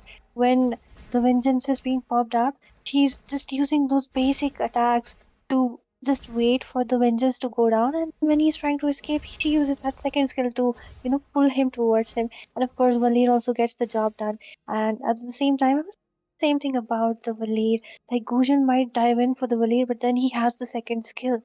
And how Belric is not able to give the support to Gujan when he dives in. Since he's not a diamond tank, right? Then the synergy between the Gujan and the Belric is not really working out for them. And yet, Valir is pretty safe against a Gujan with that second skill. That's true. That's true. Oh, wait a minute. Wait a minute. Wally is so low though. He jumps in, but he will be getting punished. That is killing spree for this Silvana. Look at that. That's a big double kill already coming up. He's just not stopping. He knows he can deal the damage. And I think we are getting the first turret already. What can we say? I think the Holy Shield also down, fifth minute already up. First turret down already. With this, I think we do know who has the upper hand and who is going to win if this stays this way. Oh, that's highly possible. Let's see if that prediction does is true or not. But on the same note, I do want to see how they are trying to counter it out because Enza though he is just taking too much damage, like more than can he can do. But I was saying, Gunjan isn't safe from Silvana. He's not. He's a perfect counter. He's not even on a purify. And Belric is the only one who can tank Silvana, but she's way too farmed at this point. I mean, just look at her, level 8 already. There's no chance for that Gunjan. I agree. I agree. This is like a very thin line for the Gaussian to actually make a play as of now. And on top of that, I do believe we are getting the Dom Ice from the Belleric. But I feel like the Belleric should have gone in for some, a bit of a different item. Well, and at the same time, look at Gunjan, he's under farm. Not even his genius wand is up. Okay, okay, finally he gets that genius wand, but the blue also stolen. The turtle also stolen. It's really sad, and Belric has gone in for the blade just to go to cover out the Sylvana as well as the Valley, but I think for that Radiant could have been a better option for the first. That's true. That's true. So let's see. Let's see if they do get it or not. But goodness, that is, you know, what are they going to do? Because it's a match point, and top of that, they lost a turret quite early on. Oh my goodness, billion. He goes in, that just leaves DYR all alone. And if he goes in, he knows he's gonna be in the trouble. He knows he will be losing his life. As of now, there is no kills onto the side, red side, who are trying to for a comeback, but the comebacks is just not happening. Well, yep, and almost two turrets down. It's 7.5 minutes into the game, and the blue team is winning for now. And I think we already have a victor unless and until, just like the first game, we see that clutch happening in the last 10 seconds. Oh my God. Oh, okay. It looks like Silvana goes in once again, but that's just like, a bit of a teaser. He just lets the Gushin go away so that they might can get a comeback. But 8 minutes in the chaos, I do want to see how they will be trying to get a comeback, and if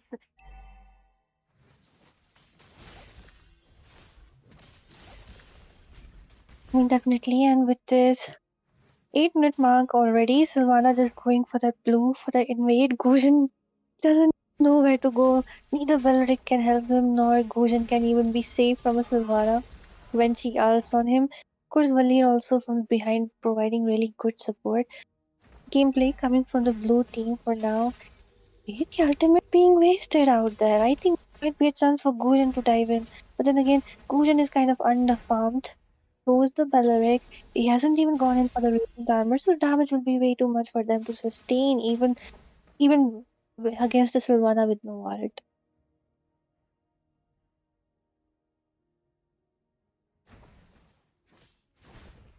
This almost we're nearing the 10-minute mark.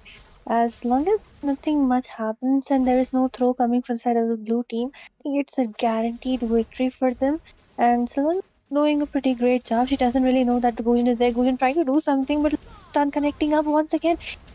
Like not even the ultimate is needed. He uses up that ultimate just to hand down, just to tie down the Beldrick. But Beldrick, okay, why did he? That was a throw. oh, I think Beldrick oh, gave up because even Beldrick knows he can't do anything at this point. 9.5 minutes, just zero point 0.5 more minutes needed. And the second turret also down. Clear dominance coming in from the Sylvana. oh my goodness, what a game coming in from both the sides, and the score goes for one.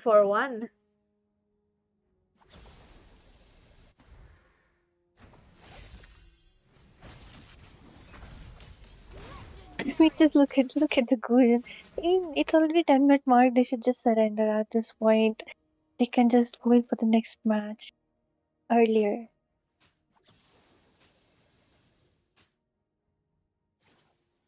Let's see. Oh, look at that. Oh, we finally got a kill on their side. Like, I mean, Sylvana did make sure to give it away, but yeah, but there you go. Yeah, this is going to go for a match point, 1-1. Let's see how the next match goes.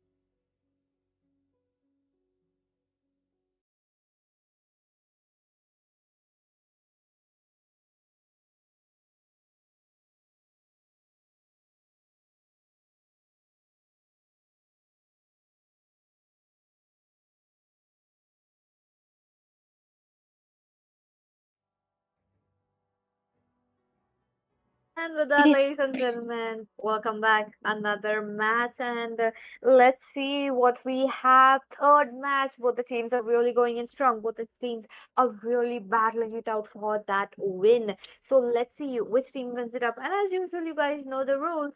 The teams which, the heroes that they picked up in the previous matches, even the match number one, they cannot play it again. So this match is going to be new heroes, another new strategy, another new synergy. With that, we got the Minsitar getting logged in. okay. Pretty good choice. The king is there, but then again, let's just see what the other team opts for. Karita can be a good option here because she's literally kind of immune. Okay, Direth, no, I don't think so. Direth is a good option because how is he going to escape out from the Minsitar's ultimate? Same goes for the Alpha. What do you think can be a good pick here? Oh, I feel like with the addition of Minsita, there is a lot of assassins who have already closed off. This is also another good pick, but high laws, I'm pretty not sure. If something like a Minotaur works very well because you can heal, you can deal some crowd control as well, but it is going to be the high laws. What about Mao Mao? What is he gonna go for that? Oh, we have the Ice Queen onto the screen, but is this a good option? Because her CC is kind of wasted on a Martis who is literally immune, and freezing a Hylos really does not matter, right? Let's see, I think let's a see. marksman could have done better, PG. Something who could melt down the Hylos and even the Martis towards the late game because the front line is there with the Minzatar, but Minzatar is on a retribution. Damn. Okay, okay. Let's see how they will be, trying to match it up because there's definitely a lot to do right here for the Minsitar. As a Minsitar, I have not seen that, a lot as a, what do you call that? Jungler, so it's going to be a bit problematic. But against a Martis, Aurora, I am still, a bit confused though. I would have wanted to see something as a burst hero. Definitely, but I will ask you, PG, who do you think has the probability of first blood here? I mean, I think this is an even 50-50 at this point. If they stay under the turret and play it safe, I think the blue team might have a chance, but then again, Mortis is a beast, king of the early. Oh, let's see. Let's see what will happen because both of them have really good chances. And on top of that, anything could happen. Both the teams are on a match point. That means it is very crucial match because the team that loses here will be going back and has to come back to the next tournament. But lane clear wise, I feel like blue team has it all. Yep, definitely. Aurora just clearing up the lanes has the range. Hylos needs to wait up for that. Pretty tanky. I think I would like Martins as soon as he hits that level 2 or even level 2, he can just go and invade Minsatar's buff because Hylos is really tanky, he's the revitalize, and Martis already is really strong in the early game. So why not just use this opportunity to go and invade? Oh, waiting would be a good option for them because, as usual, Minchitar is a bit slow and Mau Mau has to help Minchitar, so that is also another bit of a problem. And that just really says that it's going to be another slow match. So I do want to see how Martes goes in for the early game because Martes has the early game. Mawa has a bit of a damage. There's Bellion as well who just like will be turning level 4, but it all depends on his how he can hook and give a good setup. But if he's not able to, it just in turn comes back to bite them. So let's see. Yep, and with this, the first turtle of the game already up. Okay, I'll take a hook. Oh, I oh, have a good hook coming in from the Minsatar, but that's just a high loss. And I think right before the turtle, kind of a waste of an ultimate, right? He could have used it near the turtle and baited the Martis because at this point, Hylos is not something you can melt down that easily. Even Aurora isn't level 4 yet. She's just level 3, needs to hit that level 4 before she starts to do something. I mean, she does have the second kill, but then again, ultimate is an ultimate. And I think it's a free turtle for the Martis. The zone from the Hylos is also there. It's already level 4, damn. my goodness, the level difference is really showing up for both the sides. But Martis, though, is just playing a bit little less aggressive, though, as expected, as an early game Martis. So Let's see what we will be having. But on the same note, no first blood. 3 minutes in, is it going to be Aurora? Is it going to be Minsitar who's taking down maybe Hylos? But I love how Hylos is freezing the lane in this match. Look at that, cutting a bit of Mau Mau's farm is such a brilliant idea. Yeah, and I think Martis is just farming slowly, but the catch here is that Martis as well as Hylos are really, really strong in the early and not actually using that advantage to their name because like it really does not matter if he gets the farm first. If both Aurora as well as Minsitar they just sit right under the turret, they can literally win sitting under the turret because as the game goes late, Mortis gets weak, but Minzatar will be the one who will be outshining the Mortis too. The damage will be insane, and with the defensive they're playing for now, I think just when both teams are really desperate for the turrets, like the Martyrs might just come in along with the Hylos because they have the more aggressive, more frontlining. Then one ultimate inside the turret can literally give the first blood away. That is true. That is true. The members are really, running around, making sure that Minsitar also provides some setup, but they are not getting that window of opportunity. And I feel like they, as you mentioned, Asiya, they are playing the slow game. They might go play under the turret a lot because Martes is definitely going to be in a bit of a bad situation if he doesn't make sure to get some kills very quickly. Yep, and with this the next turtle, okay, Minsitar goes in for this turret. Martis has no interest. He is just rushing with that river and is providing some vision, but really does not matter because the that the shred is really fast. Midsummer might look for some hook. Okay, he is looking for some hooks, but Martis just goes away. He hooks the Hylos, but really does not matter if you hook the Hylos, right? And Aurora also trying to just poke the Hylos down. You just have to revitalize, so that's one thing baited away. Blue also taken away, but I think a freeze coming up. Hylos ready, but Martis comes in with the second skill and just moves back, does not want to engage without the glorious pathway from the Hylos. Okay, once again, another hook, and the King's calling. A lot of damage just taken up by the Hylos, but Hylos is playing it really safe, and they're going it down for the first turret. Nothing much, the glorious pathway comes in once again, along with a frigid glacier. The first blood right inside the turret, another hook onto the Mortis, and with this, Martis manages to go away, but then the first turret of the game in the hands of the blue team.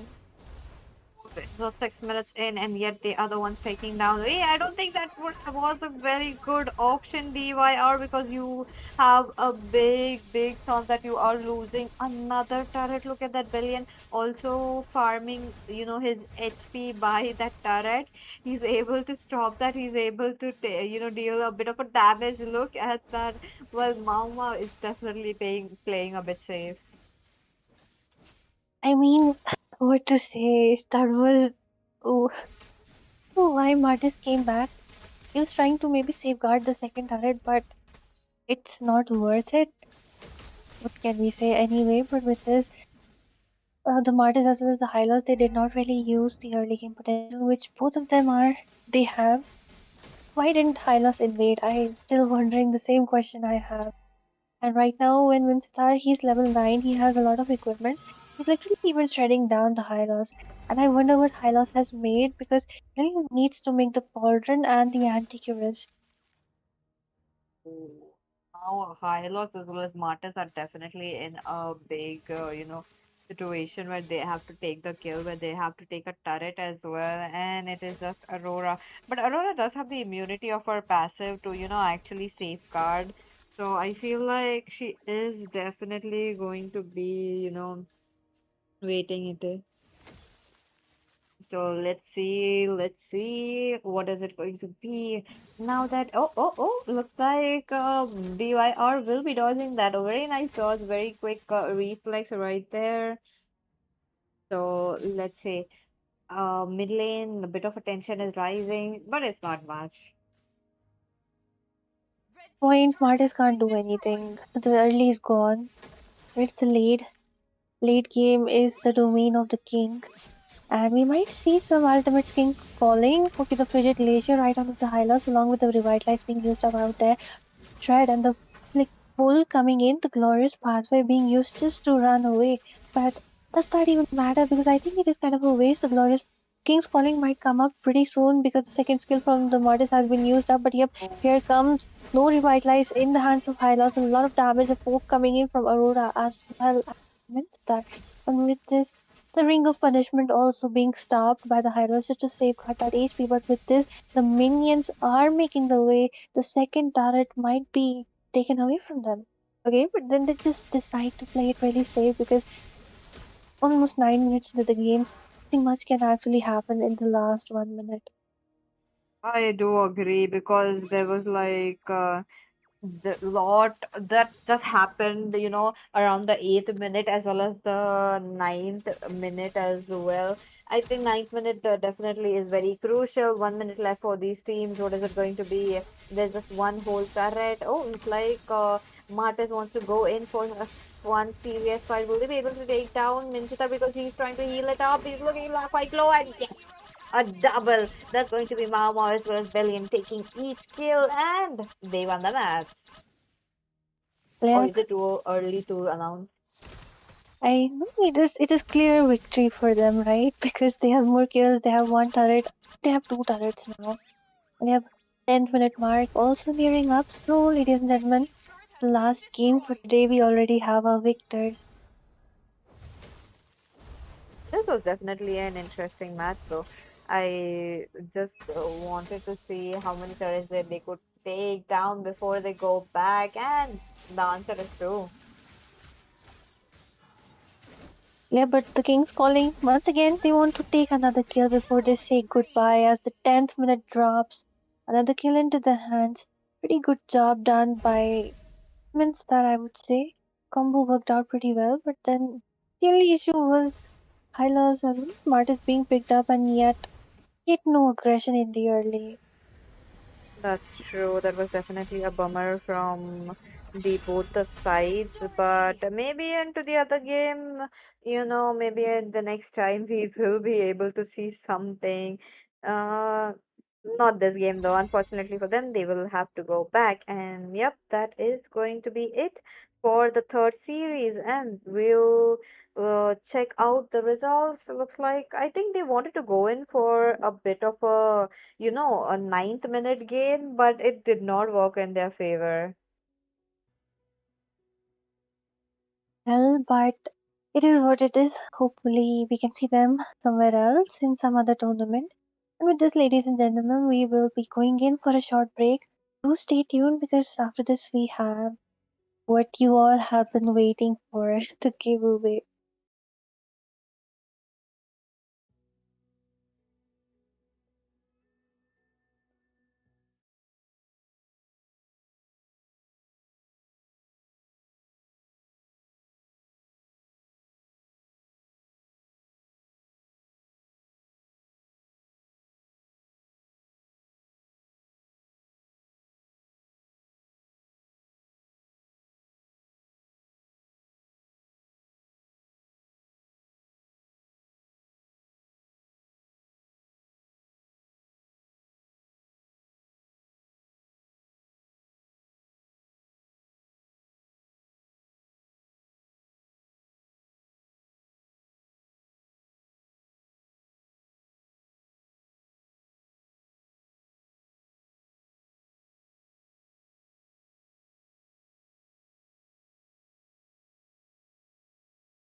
Ladies and gentlemen, welcome back once again. Coming with the fourth series of the day. This is going to be the last series, and we do have team Zipao versus the duo. Let's see what we will be having. As of now, it's going to be a Zushin in expectant of a fighters onto the other side. So this is going to be another interesting match.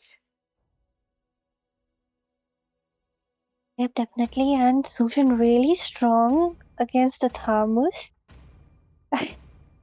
Because she'll be able to beat the Thamus, but then, the classic here, Aurora, before she got a bit of a nerve, she was the counter for the Zushan because Zushan stays towards the front line and then Aurora can just freeze her. So I think Zushan might wish you, but are we really going to see a Saber against the Thamus? Oh, that's going to be interesting, definitely. I do want to see if they are able to play that kind of a team composition.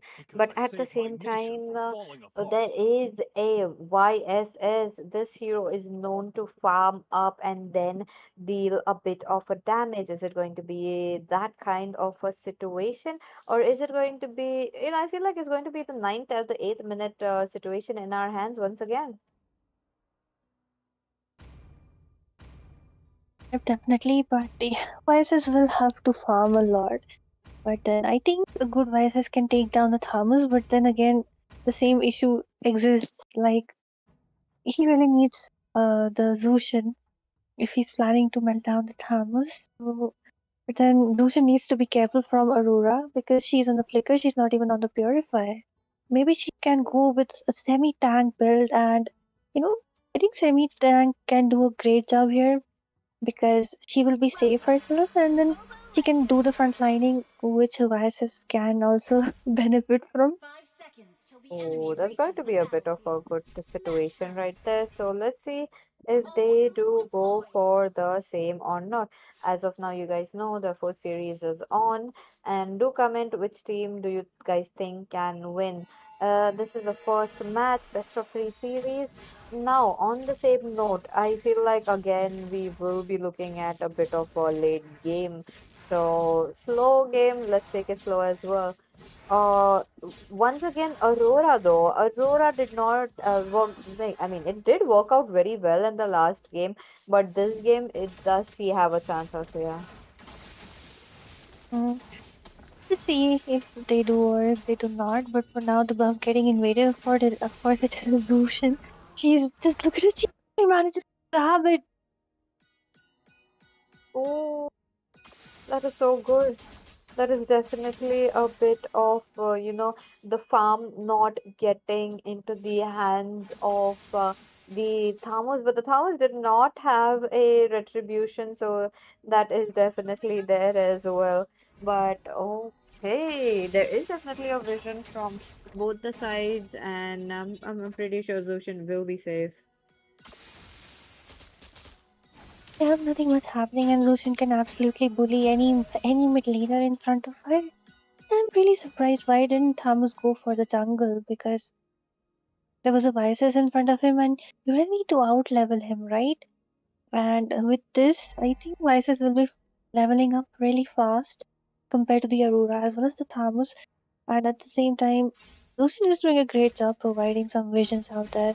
And Vices has like the entire map just to farm because Thamus needs some of his equipment before he starts to get useful, and Aurora also needs that level 4. I agree. So level four, let's see if NVS does gets it on, but at the same time, the freeze could be a bit of a problem for both the sides. They don't have the sustain, while Thamus does have the sustain. So I am curious to know how they will be managing to do that. And with that, let's see who's gonna be the first blood. Well, any guesses who will be the first blood though, PG? Oh, I mean, I have a feeling that it's gonna be the Aurora. Okay, I think it will be the Vices and the Zushin. Oh, to the viruses and the Zushin. Pretty good, a bit vulnerable as well. So I feel like they might be able to get that. But at the same time, let's see, mid lane, the focus is coming back, and on top of that, the turrets. We are closing down to the 4 minutes now. The turrets is going to get one step closer, and they want to have to take it very quickly. Definitely, but look at the biases, the way he's farming. Already his farming is so fast, he's already level 7. What do you even expect? He's even grabbing the turtle. He will be level 8 pretty soon enough in the blink of an eye. And yep, with this, as soon as the 5 minute mark hits, first blood will definitely be on to their hands because they have a really fast lane melding too. And well, nothing much, just some poking happening here and there. Aurora is trying to take away that blue buff, but really does not matter. They really need to maybe just sit in for some defense, wait for the Lucian as well as the Vices to do some work. But look at him, Vices with the Mountain Shaker and some Trace coming up along with the Lucian with her ultimate. It's still trying to melt down. Okay, but this blood is in the hands of Aurora. A bit hard to let us Hamus goes down second. Oh my goodness. I mean, Aurora did lose her passer, so that is definitely a bummer right there. That because it's just a bit of a aggression in his hands, but it's just not there.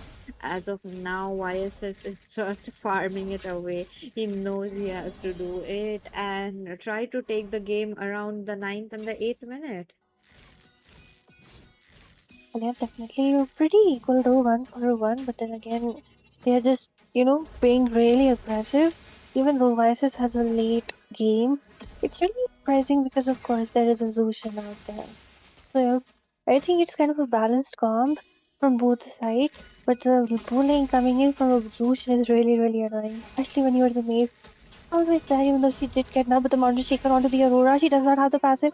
Digitally, she just connects onto the Lucian, but it does not matter because Thamus can't really jump in, and with this, kills in the hands of the blue team. Let's go. The turret is quite wide open. It's already 5 minutes, and these teams does have the option to take it very quickly. But the downside is they have to take down the Thamus. Now, the Thamus, though, will he be able to protect? Well, he is going in pretty strong. Aurora also coming up as fast as possible to help, but then the Mountain Shaker once again, and here comes the kill. Another kill in the hand of the Vices and the Zushin. 5 minute mark up, and the holy shield, sorry, the gold shield has been taken down. I think pretty easy target if Vices as well as the Zushin just decide to go aggro for it. So there's a high chance that they might, because they do have the range onto their hands, and on top of that, they are trying to make use of the advantage. But wait a minute, why is he taking so much damage? And almost taken down. He goes away, but there's a killing spree into the hands of Numi, and she is also trying to take down the Athamos as soon as possible. Yep, definitely. And with this, Vice is doing pretty good job already. Level 10, 6 minutes into the game. I mean, he can fast even fast, but I think he can farm even faster. But the Mountain Shaker might just drop in out there once again. Farmers too just predicts it, uses up the second skill to just dodge it away. But I think that is not a good decision as one more kill into the hands as they go in aggro for the first turret. Thamus just gives up his life. Mm, that is definitely not looking good. But let's see. Mochi pause though. One more hit from the. Looks like the Zushin is there to tank it up. Oh my goodness, that was such a close call. Yeah, definitely. And with this, I would say 7 minutes already. It's in the blink of an eye already 7 minutes, and blue team performing well as per now. I think the red team really needs to do something, maybe get that first turret if they really want to win, or even out the kills at least. But they're being forced back into their own turret with how good that Mountain Shaker as solution combo is working. Definitely. I mean, the synergy is really working well onto their hands. So I am curious to see if they get or not. But oh, looks like we are getting a bit of a pause. Maybe some network issue, or maybe the team wait what will happen. But you guys can actually make predictions because the score is looking a bit, uneven. The start a little bit uneven as well. But eighth and the ninth minute are very crucial, and the tables can turn. So, what do you guys think? Is it going to be the team blue or is it going to be the team red who's gonna win? 7 minutes down already. I think it's already the blue team on with the upper hand already. Let's just see what happens in the next match though. But we are facing some issues. Let's just see what is happening and let's wait for it to get resolved. Yep. And with that, ladies and gentlemen, don't forget to like, share, and subscribe because after this, there's going to be our giveaway. And guess what? There is a new giveaway rule. So wait and find out what is it going to be. And on the same note, 8th minute in, this is where the chaos starts. We're gonna look at a wipeout already. Highly possible Thamus dives in, gets CC'd by the Zushin as well as the Mountain Shaker, but the Frigid Glacier and Zushin just flickering it away. It is a killing spree in the hands of the YSS. Aurora really just trying to safeguard that one turret for the next 2 minutes, but I don't think so it will be possible. Her ultimate is already used up. She's really waiting for Thamus, doesn't even have a life. But then again the passive being used up. One hit away, of course. The first turret in the hands of the blue team, the second turret too. Pretty easy for them to take away, and with this I think we definitely already have two victors. Let's see, let's see. I feel like both the teams, yeah, there we go. We are getting a bit of a wipeout, and that was definitely a lot of damage from both the sides. 8 for 1 is the score as of now, and these teams are really going for that dominance, for that 8 minute dominance. Well, yep, definitely. And the holy shield also getting crumbled down. And look at the bully from Zushin. That's why she is a very annoying mage. Even after the nerf, it doesn't matter because she's already really strong. I agree. As like a hero that really takes up a lot of, annoys a lot of fighters. So, yep, really did a good job though. Yep, And with that, definitely. another kill in their hands. And oh, these might be the first team who to takes down the inhibitor. Yep, definitely. The third turret also down. I would say bit of a poor choice in that draft. Countering a Zushin, maybe a Kimi could have worked better, and Jungle on the Thamus could have been better because he want the VSS to free farm, right? Just look at him. Yes, the YSS. This is also one of the heroes that hasn't been played onto the day number 1 to 3, and this also a very good addition. I am curious to know what will happen in the next match because match point for the blue side. Will they surprise us with another set of heroes? This we have the second game. Let's just see if it's a clean sweep or do we see a win, maybe a comeback from the side of the blue team at this point. Just they have the first pick right now. They have the opportunity to pick up um, something strong, maybe a mage like Waleed or maybe something like Kadita or maybe something evergreen. I think even a Hellcut works out, but yeah, the first pick is kind of vulnerable. It's a good position, but at the same time, you really can't counter the draw. That's true. That's true. And I feel like in a 2v2 situation, being on the blue side is a curse because you pick up something in as a first you have two counters already ready for the first hero and you can't give away a very good hero to your opponents as well. Yeah, definitely. And Lapu, though, great choice. I think Esmeralda can be picked up just to counter out that Lapu Lapu. Then again, if we play safe, it really does not matter. Now let's just see what the other team goes in for. Since it's a Lapu, maybe something which has a lot of Let's hear mobility, those maybe which cheers! has a It's lot of time to set purify. this celebration A ablaze! Fanny. Well, she can cable away, but Already got 'em lined up in my sights! she Your be able to team take is down the picking. Lapu towards the late game. But of course, paired up with Kimi works. But Kimi is not on the purify; she's on a flicker. So will it work for the Kimi if Lapu just dives into the back line? But Lapu is on the purify. That is something unique because usually Lapu goes in with the flicker, right? That's true. That's true. I'm not sure where the purify is coming from because again, if you purify once, you still have your ult that you can actually immune, but Kimi, very strong choice for the lane clearance and dealing damage. And the Fannies My can just dream come in world. and, take the crumbs away. So I do want to see that kind of a gameplay coming in. And the same note, the picks are really looking good. And as we are already on to the day number 4, the picks are really getting intense and teams are really playing it so well.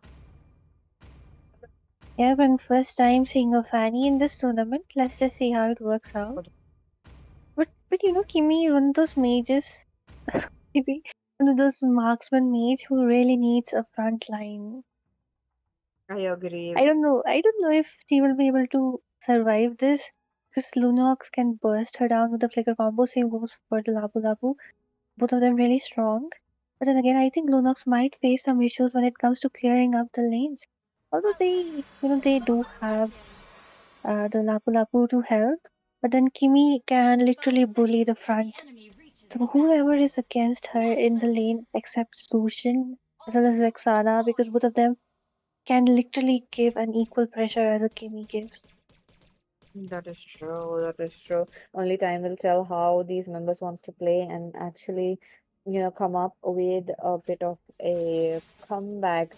As of now, it is, into the hands of Team Red who won up the first match. So that means that is a match point for them. So let's see if they do win it up or not. But anything could happen because 8th and the ninth minute, as usual, it is very, very important. Kimi, she's playing it really smart. She's trying to freeze the lanes so that both Lunox as well as Lapu are forced to come towards her and she can melt them easier. Like, just look at her. Pretty smart gameplay coming up right there. And I would say the Fanny also kind of farmed up already. Let's just see what she goes in for, trying to go in for the lethal. I think, this strategy where the jungle is taken along with the mid lane kind of better because you get that level 4 before your enemy. Because right now, both Lunox as well as Lapu Lapu are sharing that level 4, all those gold and EXP. At the same time, like they will take time to level up. Plus, they are really dependent on that level 4, both of them. That is true. That is true. So let's see if both the teams has the option to, make it towards that kind of a gameplay. But at the same time, there's no first blood so far, and the teams are really playing it a bit slow. Now that is definitely a way to go, but Kimi though is definitely the strongest when I compare that to Lunax. Well, yeah, definitely. Oh, what is it going to be? Middle lane, the turtle has been already started. As we know, there will be one retribution. So it's going to be the Fanny who takes it very quickly. But Lunox deals a lot of damage. It does have the immunity as well. If the timing is very right on her hands, I feel like that's gonna work so well for her. Well, yeah, definitely. And with this, Fanny strong in the early, right? But like she's not even using her early game because both Lunox as well as the Labu Labu, both of them are kind of level under leveled, right? And That was the best time when she could have gone in for those kills, also considering that there is a Kimmy with them. I mean, Fanny going up once again, literally just two cabling it out, and needs to recall for the energy. Oh, let's see what they will be trying to do. Now it might be into the hands of the red as well, because they are trying to make it very quickly. They are trying to farm it up. They are trying to get their items, but okay, Kimmy looking quite low though. uh, Pretty low, and if Lunox comes in with that dark alt flicker combo, she might be able to burst her down. So really needs to recall. Pretty good decision. There's nothing much is happening. Both the teams are playing it really safe, waiting for that 5 minutes before the gold shield really drops down, and you see the competition coming up for the turrets. Let's see, because it is definitely one thing that they need as turret, because turret is the main component of this tournament. If you take down the max turret, you definitely win. Doesn't matter how many kills you have, but in order to take the turret, you definitely need kills. But oh, there you go. Lunax has to pop her light ult.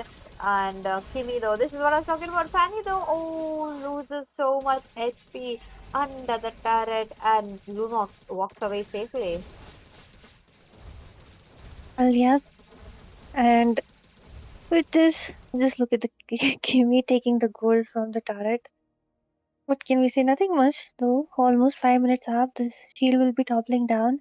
And with this, the Lapu Lapu actually doing a good job. He needs to back off because Kimi can literally back to melt him. At the same time, when the Fanny comes in, she might be able to take him down. I think that's the risky job they're trying. The ultimate from the Kimi being popped up. Lunok is just using dark ultimate, and Fanny goes in, uses up the ultimate, takes down the Lapu, and this is why I said they should have recalled. Oh, that's definitely a bummer, but no turret has been targeted so far. So that is definitely another thing. While both the teams are really interested in taking the jungle, they want to make sure they have the farm. But farm-wise, it is into the hands of Red, who is having that advantage. Will they be able to get another advantage? Because there is few members, while Kimmy's constant attack is gonna be quite annoying. Well, yeah, definitely. But look at the flicker and the ultimate from our Lapu Lapu. A lot of damage, even Fanny goes in. And look at the ultimate from the Kimi, really, really right on spot after baiting that light ultimate. And this Lapu getting absolutely decimated by the Kimi. Kimi might still go in with the first kill, uses up that flicker. Is the second skill just stun down the Lapu, but he manages to move away because the aim was kind of off. Kimi's, doing pretty well even without a front line. That's true. That's true. Timmy, though, absolutely annoying. I think we are going to see a lot of Kimmys onto the round number three. I just like have a feeling already. Yeah, because a lot of victors literally just carried it through with Kimmy as well as that Militao Yes. combo. So it worked well for them, so why not pick it again? So let's see what we will be having on the other note. I do want to see how they will manage to take down the turret, because 7 minutes in, now it gets quite important. Well, yep, definitely. And this, I would say, Team Red in a lead for now because kill lead, right? And the turrets are also in equal HP. So if they're able to defend, I think they might be able to defend. But Honey trying to do some wall combo out there, baiting out the light art, but the flicker also used up as the traction from the Kimmy's ultimate back always on point. That is true. That is true. I Let's see if they are trying to see if that is possible or not. But okay, they are trying to get it on. Looks like Fanny will be very low, but as Kimi already has a bit of a damage, she might be able to take it down. Live definitely, and with this, we might see the first turret of the game getting taken down. Kimi doing a good job though. Also the Labu though, he's stuns are always on point, but Lunox is never there to even follow up. But yeah, Kimi doing an amazing job. The second skill just stunning away the Lapu Lapu, and another kill, the traction pulling up the Lunox. Lunox has nowhere to go.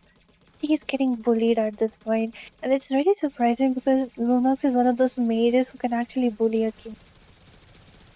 I agree. I agree. Looks like we are getting a turret. I just feel like Kimmy quite aggressively trying to take down the turret while Fanny losing all the energy on this Lunox. Now look at that turret. Finally here it's going to be 9 minutes very quickly. The wall's helping the Kimmy, but I feel like the Fanny is not having any luck with there.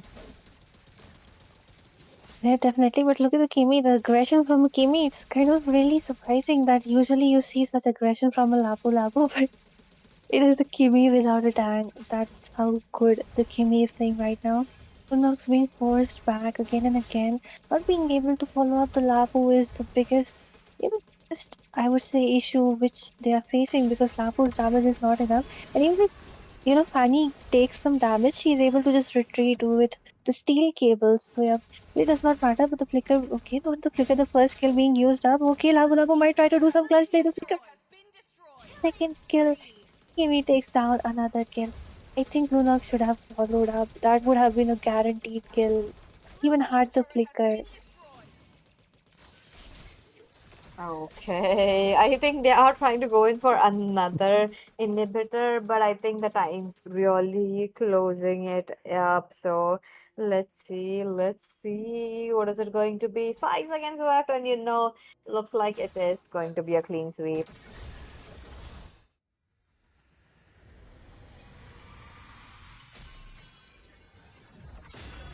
Victory!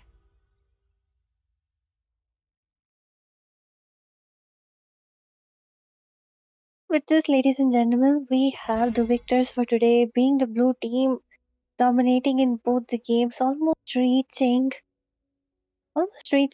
the inhibitors. And with this, I think congratulations to every team which moved up ahead today. And let's just go in for a short break because after this we have the giveaway.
Hello, beautiful people. We are here.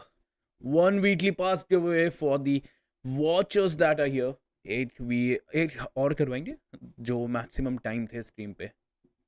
Yeah, slow board would be hard. That's why I remove it. That was just for the warning. These are the viewers भाई यहाँ पे. Beautiful viewers. Tarun Reddy, your name is there. Light, Ishi Official, The Great Nirvana, Luna, Jenny, Titli Sen, Dump, Hayabusa, Shuriken, Dala, Hijack Feed, Deeper Das, Aphrodite Plays, Unoto Pro, Anisha, Anti-Mage, Citwin Gaming, Celestial Twilight, Viratko, Menti Pongen, Imara, Tabi, Slow Starter. भाई slow starter I remember you भाई don't be slow to get here Rotpui OP chat लीलो मिंटू ब्रह्मा शिवियाना Yadav ji I am just not call you Yadav ji lazy a distraction ठीक है भाई Alexander okay Alexander won as well right Lily Pandya so these are the names first call or last call first call भाई I am a lazy person and अगर आपका list में नाम नहीं है तो तब बताना भाई अपना नाम I just read out every single name. You don't need to spam. Add me. You were spamming the emotes, bhai. Battab Badyanyan. I know you were spamming the emotes, bhai. Don't spam the emotes then. Let me add your name. Battab Badyan. There you go. अगर आपका नाम नहीं है तब बोलो भाई कि मेरा नाम नहीं है. Dala is in both lists. Okay, so do you want me to remove that? I can remove that if you want. Oh, ding, add me. You are there, bhai. Just I writed your name. I don't know where. Here's the list, bhai. Thoda dekho. I don't know your name. Is the Lily Penyan? Dala sub giveaway dice. Guardian Kenna. Add me. I'm not there. Okay, Guardian, bhai. Guardian. Why were you not active in the stream, bhai? You have to be active on stream as well, भाई जान दिया. Cindy is here as well. Cindy तू नहीं थी stream पे. ठीक है भाई. Cindy, there you go. Slow starter. Let's go. Davey, add Davey 7 times. I cannot sadly, भाई. Alexander, yes, your name is there. So I'm a robot. I so sorry, Guardian. Rootpui. Rot. Pui, there you go. Add me please to Lily Penny. भाई तुम्हारा नाम इतना बड़ा है भाई Lily Panyan. I'm just gonna write that. देख लेना that's you.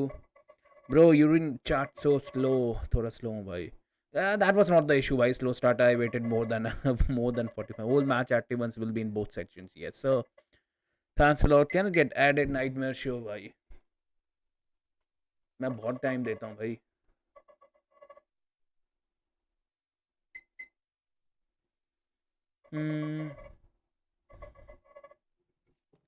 Calls are here, bro. Let me just spin the wheel. I think that's it, bhai.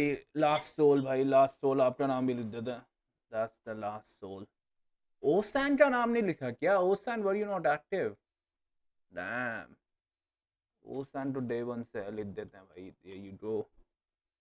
It's my win. Let's see, bhai. That's it. Last set, bhai. 5, 4, 3, 2, 1, 0. अब इसके बाद किसी का नाम नहीं आएगा. Yes, let's do. I was waiting for the final spin. The first person लगा देते हैं. Second person करते हैं. ठीक है. The second person जिसका नाम आएगा wheel पे, he will get the weekly. ठीक है. Not the first person right now. So the first unlucky person जिसको weekly नहीं मिलेगा, who's it gonna be? Let's see. The second person जो wheel पे आएगा उसको मिलेगा. ठीक है. First spin वाले को नहीं मिलेगा.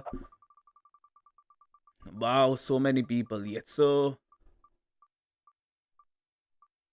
we are giving the weekly to the second person here. Is it gonna be hijack? Anisha भी हो सकता है, hijack भी हो सकता है. I think it is gonna be Anisha, right? No, it is gonna be hijack. No, Anisha. Sadly, तुम्हें नहीं मिलेगा because the second person will be getting shuffle. We are spicing things up, right? Bro, so many people. क्या लिखा है bro? So many people can win. You have 1 out of 40 probability though.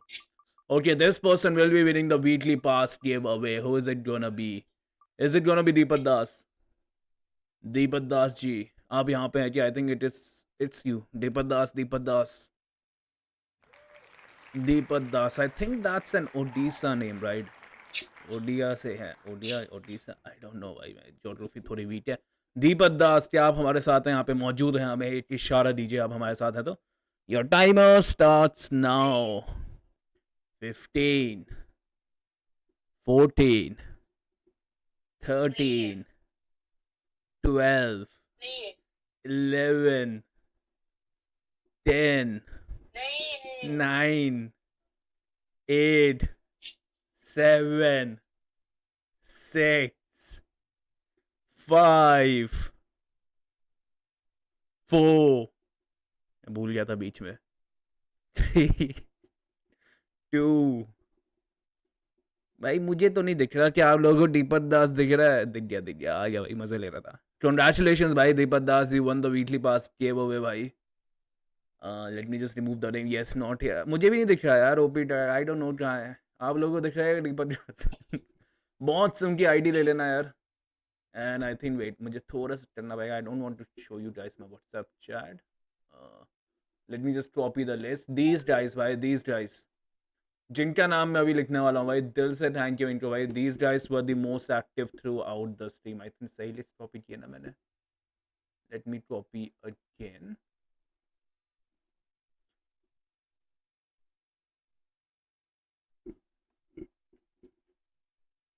Okay, सही list नहीं थी इस बार, सही list किया last में। लीलो एनएस, हाँ जी। चलिए, late me just shift it out. ओए दो दीपक दास क्यों है यहाँ पे? ओए कौन सा वाला दीपक दास था? ओ यार, नाम चेंज करके आया है, एक लाडले ने नाम चेंज किया है। हम्म जो सबसे पहले वाला आया था उसका आईडी उठाना। I think this is a fate one. ठीक है भाई, नाम चेंज करके आ गया भाई। नाइस आइडिया यार, nice idea. It's a dream profile picture, nice idea. I love that भाई, आई लव दैट आइडिया भाई। I am the real one, yes भाई। Jokes apart भाई, these guys, Tarun Reddy, thank you भाई। Light, thank you। Luna, thank you। Jenna, thank you। Dump, thank you। Hayabusa, Shuriken, thank you। Mommy Dala, thank you। I think this is a different Dala। Hi Jetfeed, thank you। Aphrodite Place, thank you। Unoto Pro, thank you। Streetwing Gaming, thank you। Celestial Twilight, thank you। Once a sunny bunny, always a sunny bunny भाई, दिल से याद रखना। Virat Cool, thank you। Menti Pogian, thank you। Imara, thank you। Debbie, thank you। OP Cat, thank you। And Lilo, thank you. By these guys, they were all active right throughout the stream, every single match. So they deserve a special one weekly pass giveaway. ठीक है? Let me just shuffle it. And इसमें जो first person आएगा उसी को मिलेगा weekly pass. ठीक है? चलो, let the lady luck see who is it gonna be. म्याऊ म्याऊ म्याऊ म्याऊ, कौन आने वाला है भाई? I think it is gonna be Jenna 11। Aphrodite Place भी आ सकता है भाई। Aphrodite Place है भाई, it is gonna be Aphrodite Place भाई। Yes, Aphrodite Place, क्या आप हो वहाँ पे? You should be here भाई। Congratulations, you won the weekly pass giveaway भाई। यहाँ पे चैनल पे हर दिन होता है भाई 2 weekly pass। 8 हो गया, ये 8 हो गया, 2 कंप्लीट हो गए। And your timer starts now भाई। 15 seconds था। 15, 14, 13, 12, 11, 10, 9, 8, 7, 6, 5, 4, 3, 2। मुझे दिख तो गया है, 10 बोल दूं क्या? अच्छा लगता है भाई। ही इज pooping ब्रो, तो भाई हाथों से फोन चला लो ना यार, मतलब। And how do you know he is pooping भाई? OP chat, how do you know? ठीक है, congratulations यार, saw you भाई। Aphrodite Place, a mod also verify that as well। just provide your ID भाई, जल्दी से ID प्रोवाइड कर लो। and you are the winner of the weekly pass giveaway। give ID and server। yes, Sunny is trolling, नहीं तो सनी कभी troll नहीं करता भाई। Sunny is a good boy. Sunny is a good boy भाई। I never troll, bhai. Let me have some fun, bhai. Okay. नहीं तो no भाई fake allegations भाई fake allegations भाई remove copycat. So that's it, I think. Just provide your ID server why Aphrodite plays. And what hero do you play actually? Bhai? What's your favorite hero? Mm-hmm. I think that's it, भाई. आज के matches खत्म हो चुके हैं. Round 2 खत्म हो चुका है. I think tomorrow, February 5, we will be taking a leave. कल तो छुट्टी का दिन है. Same time in round 3, states higher and थोड़ा सा टीम्स के पास स्ट्रैटेजी मिल चुकी है भाई क्योंकि round 2 was all right team भाई. Wonderful strategies. Kimi thi, Fanny thi. We have Lapu Lapu and we have a caster favorite as well. I don't know why, but the people are not using Mincy and Julian bhai. Just go with that combo. Minstar and Julian, there is no bhai. There's no way there's a counter for this combination, right guys? If you're taking part, if you're in the round 3, just go for a Mincy and a Julian. Julian with a hyper roll, okay? Julian with a retribution burst every single thing down. Mincy will provide you the sets with a flicker, bhai. Justice for slow starter, bhai. Bhai, there's a reason his name is slow starter, bhai. There's a reason his name is slow. He was slow. I waited more than 30 seconds, bhai. Some time to try my identity. Damn, Mods, can you confirm did you got the ID though?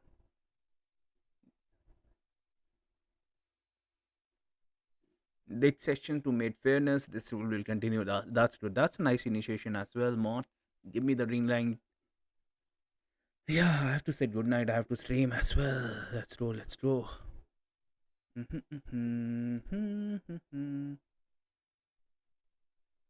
Meow meow meow meow.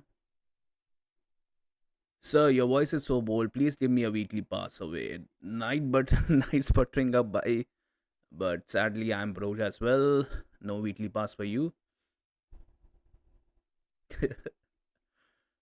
Ban Lilo, bhai. I do accept bribes though, bhai. That's the thing. If you want certain people to get banned, I can just make the names go away as well.